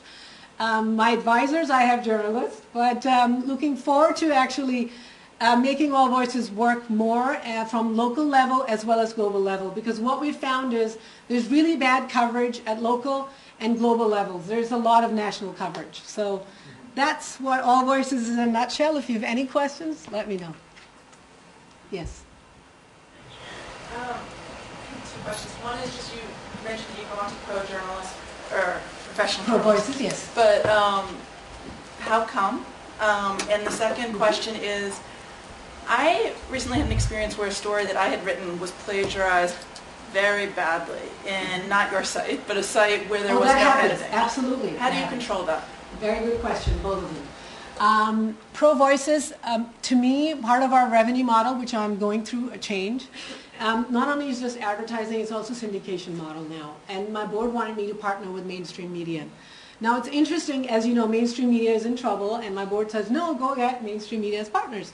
So what I'm pitching to them is saying, hey, you could use us as citizen media platform, whereas you convert your readers into writers, and we will feed back, the most popular, highly ranked material back onto your site, and we can do some rev share. So what I noticed for mainstream media is they really don't care a lot about opinion, and I would say 80% of All Voices is opinion. So what I wanted to do was hire journalists because I want them to do breaking news, on the ground, real news, and some maybe even investigative reporting based on what they're doing. The woman who I've hired as a journalist is going to pay them per post based on the amount of effort that they put in to actually go. So that's what we're experimenting with. What I'm finding is mainstream media is also outsourcing. They're laying off journalists. So there is so much high caliber talent that's out there that we could leverage in providing that type of reporting on All Voices, which I think citizens, if it's open, they can write whatever they want. And some do opinion. Actually, we have 10% of our users were doing copyright violation, just cutting and pasting. And 10%. So initially, we were like, what are we going to do? But interesting enough, All Voices takes in news feeds. And we're also looking at the internet. So since our algorithms are getting news feed, what we can detect is if 5 words string together from a news article is being copied, we can detect that it is a violation. But what I've done is we've said just tighten that. So if someone uses 250 characters from a mainstream article, maybe they're quoting it, so let it through the system. If it's over 250 characters, flag it saying it's a copyright violation, the system has detected it, because we're algorithmically based on matching algorithms, and we can match one text against the other. Flag it, tell them, change it, because, or I'm a thief, I'm stealing it. So what we saw is they were still posting it. And so what I've done is the new one saying, just do not post it. If it's greater than 250 characters and between 500, just get rid of it. Just say, no, you can't post it. Because what we wanted to initially was to let anyone come and publish, but what we're finding is that it brings the quality down, and as we're getting more and more, like Examiner, we're getting Examiner journalists writing on All Voices, and when we ask them why, it's because they say they get the page views, which they don't get, otherwise I should mention, they get the page views, and they get a diverse community of commenting going on. The other thing on All Voices, what we're doing is, which I'm not a journalist, is I've found that we degrade things pretty quickly. So we don't want anything to be 6 or 12 hours old, because some of our change this stuff. So we're forcing down things to move off the landing page quickly. And only 20% of our traffic, by the way, comes to our landing pages. They go directly to the content pages through search engine optimization. So all this is great learning, and again, we're working, we're evolving. And coming back from a venture background, every business, unless you're really lucky, takes 5 to 6, 7 years to really take it out from the conception to exit. So for you entrepreneurs, keep hanging there. This is my 2nd year and 3rd year with the idea, the concept itself. So I continue to chug along. We'll see how long my board will keep me as the CEO or hire in a real management. That happens all the time too. So we'll see what happens. Any other questions? Yes. Most of your traffic is outside of the U.S. Yes. Why is that? Is that because of the search engine traffic in general? It's global because they're global posting. So people post. So interesting enough, I'll tell you, CNN picked up a piece where a Sudanese during the Sudan election covered and put original photos and wrote for All Voices. So we have a mix of all of them. So actually our contributors, 40% are U.S., the rest, 60% are international. And if you look at a company which we consider All Voices, not really competitor, but they started with the syndication model, Global Post. Yeah. That only covers international news and it's syndicating. I heard they did $2 million in revenue last year. Yeah, they're much smaller than you in terms of traffic, though. Yes, they are. Because I don't think they're focused on a destination site. We are a destination site, and that's what we let it do. So we don't choose our traffic, just like Facebook, just like Google. 60-40 is the right rule of organic traffic. Any other questions? Yes, sorry. David, you want sorry. Very impressive that you were able to raise not a second $4.5 million in this year. Market. Oh my God! Tell me, this year's been a year of no, and I feel like I'm sick and I'm tired. I want this year to be over. It was a year of rejection. Could you talk a little more about your revenue model, of what revenue you've generated in the first 2 years, and what you're forecasting for the next couple of years, and what's going to drive it? Okay, so revenue for this year is minuscule. So next year it's 2.2 million that I've in my model. Then scaling even further the following years. And it's based on really run-of-site third-party ad networks. And what I need to do is I need to actually get a sales guy to go deeper into it. Because right now we don't even have ads on most of our pages, which is very interesting. But what we are doing, however, is like for instance, our New Zealand page, there are New Zealand ad companies that are going to, they're saying even higher CPMs than on a site for the US, like $1.67. And I did not know that when I started the thing. It was based on really low CPMs, but more on page views and more community interaction. So what we're doing is right now we're using Google Ad Manager based on location, based on people, based on category. We're plugging in ad networks. But I need someone to optimize it because my team is engineers and me. And I'm not good at it. I need to start focusing on ads. Amra, thank you very much. Thank you.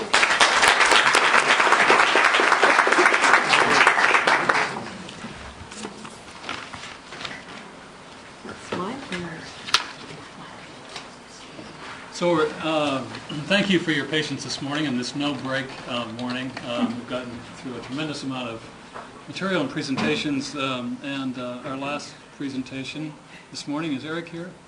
Yeah. Oh, sorry.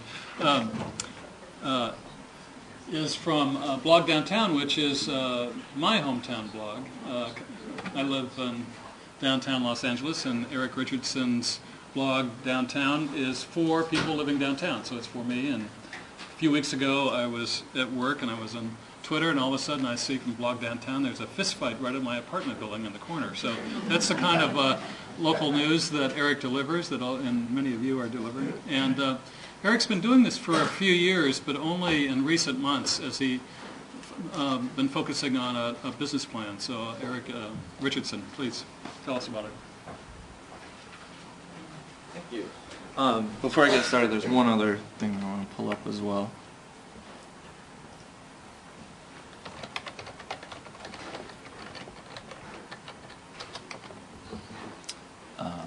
Okay.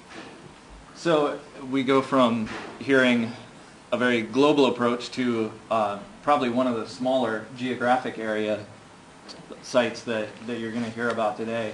Blog Downtown is a site about downtown Los Angeles, which is, maybe 2 miles tall by about a mile wide, something along those lines, and a neighborhood that only very recently really has a residential population.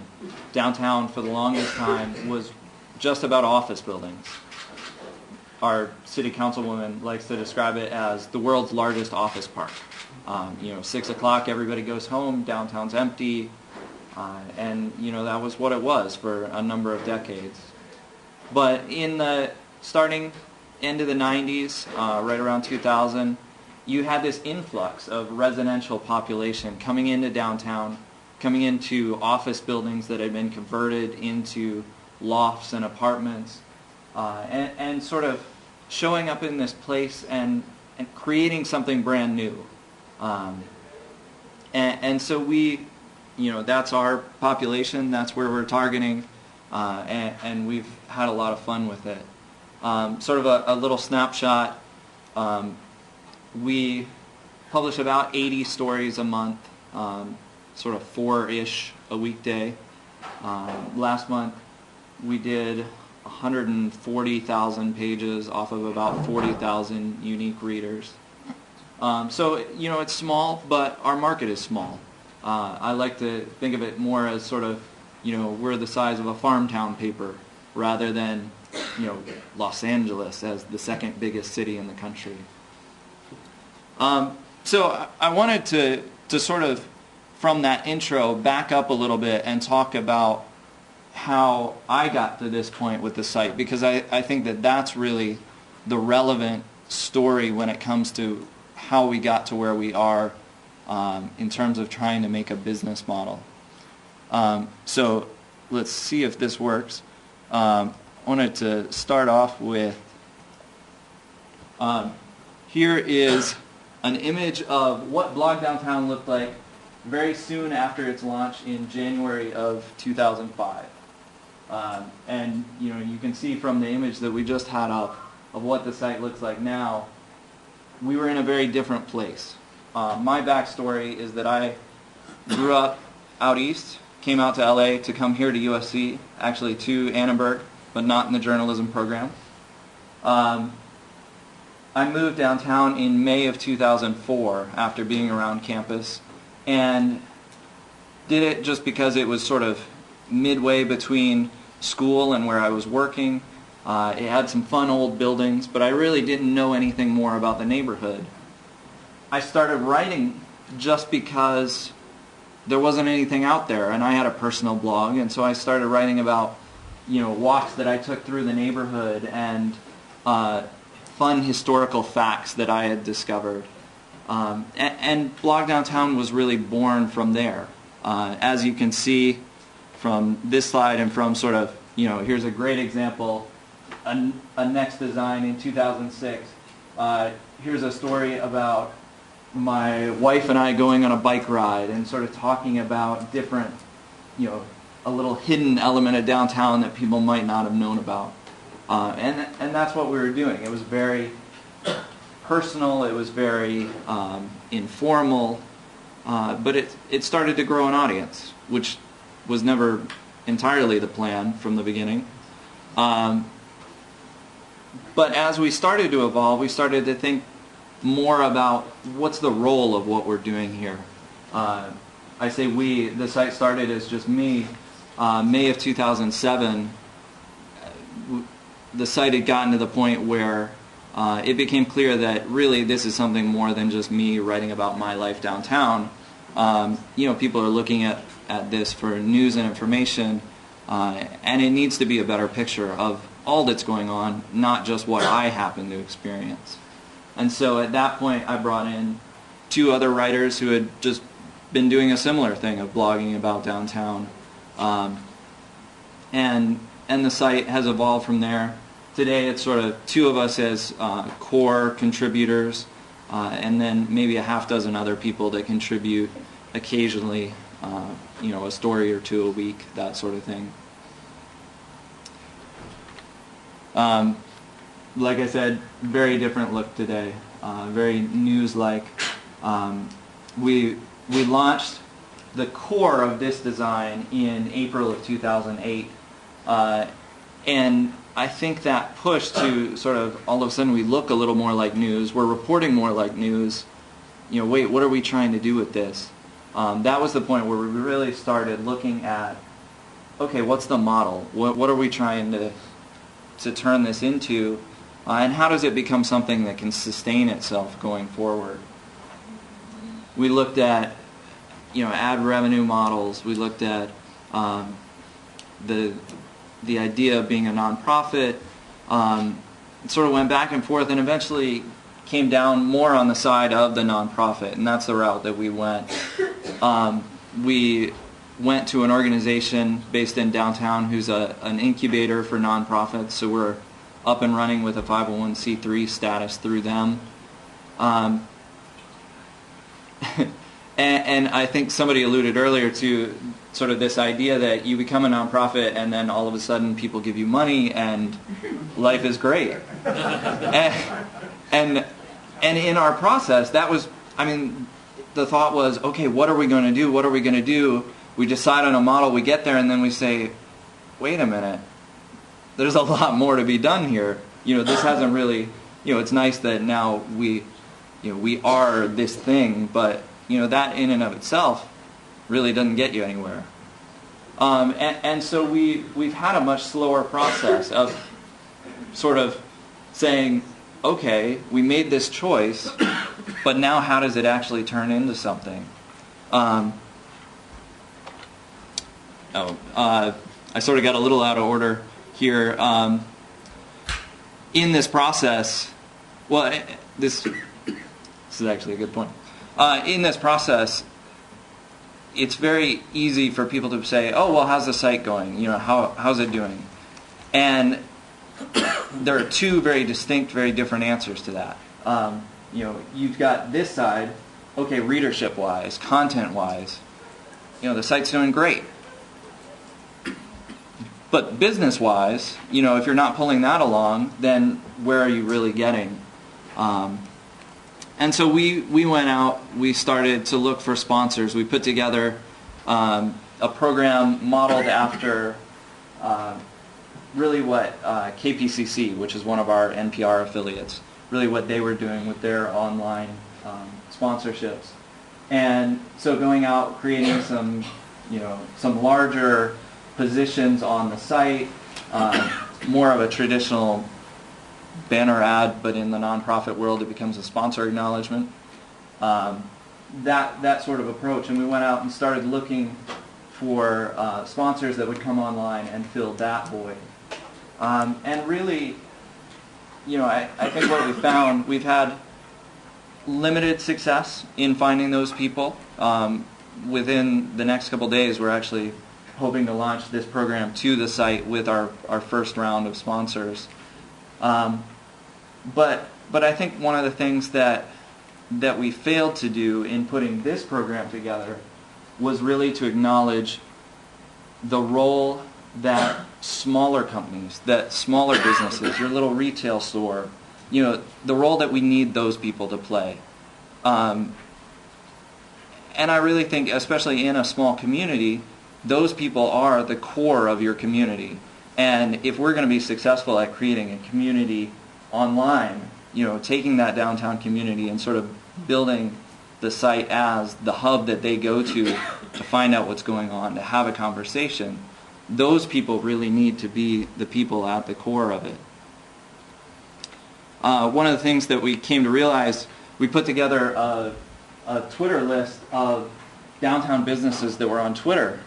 And all of a sudden we realized we had 106 different Twitter accounts that were all downtown businesses or organizations that were using new media. And so we sort of sat around looking at that and then said, wait a minute, those are the people, those are our core. They're downtown, they're businesses, they're already on board with the idea of, hey, the internet can do some work for me. If they've signed up and started using a Twitter account, they're not people that you have to sell on that initial idea of, you can do something besides print. They've gotten that far. And so the process that we're now in is in taking this program and putting it together into a program that, for a much smaller dollar amount, really tries to bring these people into a network of partners that can come along and support what we're doing and really help us to grow that foundation. Certainly those bigger spots, they'll have an important role, but that's, you've got this as the foundation, and then the bigger stuff is, the part beyond that. So you can see by the extras here, this is something that we're still in process of. But I think it was an important realization to say, wait a minute, we need to sort of back up and go to that core audience and start from there in trying to build support to go forward as a sustainable business entity. Okay, questions for Eric? Yeah. So Huffington Post has just launched Huffington Post LA, and they're teaming up with various partners on Neon Commie, things like that. Mm-hmm. What would be your pros and cons about working with a site like that? I think first of all, in that sort of a scenario, you have to look at what does it do to build our community. Growing our readership is a goal, but it's not necessarily the goal. So in a case like that, there's a value to getting the story of downtown out to a wider audience. But at the heart of it, what we want to do is create a resource for people who live and work downtown. And so if they have that audience, then yes, that's somewhere where we need to be working with them, we need to be partnering. But if they don't, it becomes a little bit more of, are we just sort of pushing stuff out there that gets away from the heart of our mission to really, connect people downtown. Yeah. Do you have any luck putting the businesses' Twitter feeds on when you're talking to businesses and getting them to put their Twitter feeds on their page for it? We haven't gone out to start trying to push this program yet, but one of the things that we have done, you'll actually see on the far right sidebar there, we put together a little script that pulls in tweets from that list and pulls them onto the site. And that's going to be a core part of what we're looking to do with that partner program, is pare that down to the people who are coming along and supporting us. we've been trying a very similar thing, and it's a problem somebody else mentioned about getting businesses to actually advertise. It's so hard. Mm-hmm. And now with Twitter, you just say, hey, they can just Twitter and do nothing else, but now they have an ad on your site. Exactly. And, they don't have to think about, oh, how do I put the art together? How do I do this or that? They just talk about what's going on. And that has value for the people who are our readers. Over here. So I'm trying to kind of build your audience and kind of build a community downtown, the online community downtown. How are you kind of fostering civil society engagement, with like the Midnight Mission or other like organizations that are downtown? I think part of it is trying to do our best to tell the story of what's going on. It's the media stories that you often hear coming out of somewhere like Skid Row, where there's it's such a horrible place and has been for so long, but yet that's the story that so often gets told is, oh, these gritty streets that are dangerous and they're this and that, and for somebody who lives downtown, that's not a useful story. Yes, they know what Skid Row is. Our job is to talk more about very street-level individual programs that are going on, chances that you have to get involved with real things, instead of just saying, oh, go support the mission. Hey, here's what the mission is doing that's a cool program that downtowners should be behind. So really taking the story and personalizing it to the fact that, this isn't something far away, it's something a few blocks from where you live. Yeah. What's the price range of what you can sell in ad for? What kind of ad packages are you trying to sell? 2 weeks, a month? Just love to get some feeling of how you're thinking about pricing. Well, and that's sort of one of the more interesting things with the profit versus nonprofit decision is when you go the nonprofit route, you have a little less flexibility in where you're going to go with that.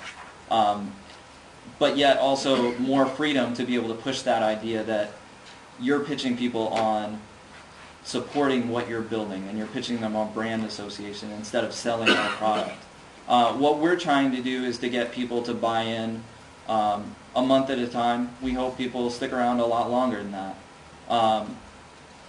But we're not targeting ad sales as much as we're targeting, hey, become a sponsor, and in return, your name and logo and message is going to show up on the site, and we believe there's value in that for you.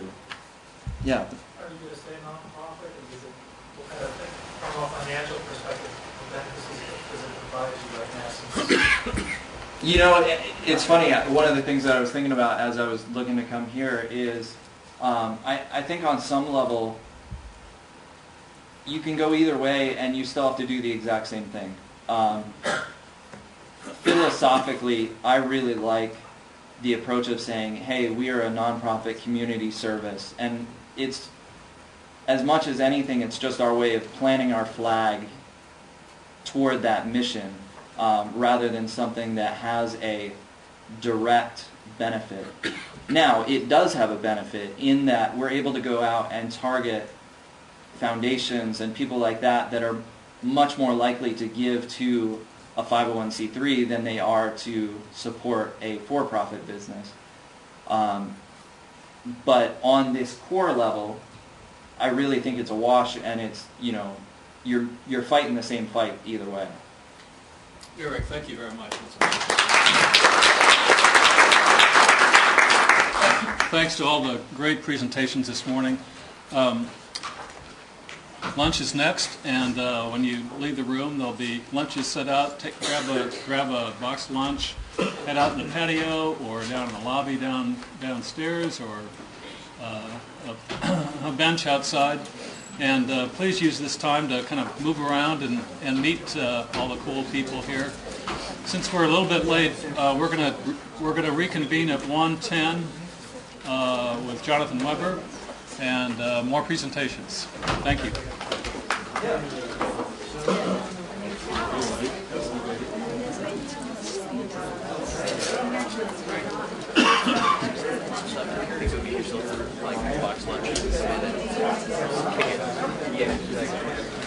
Thank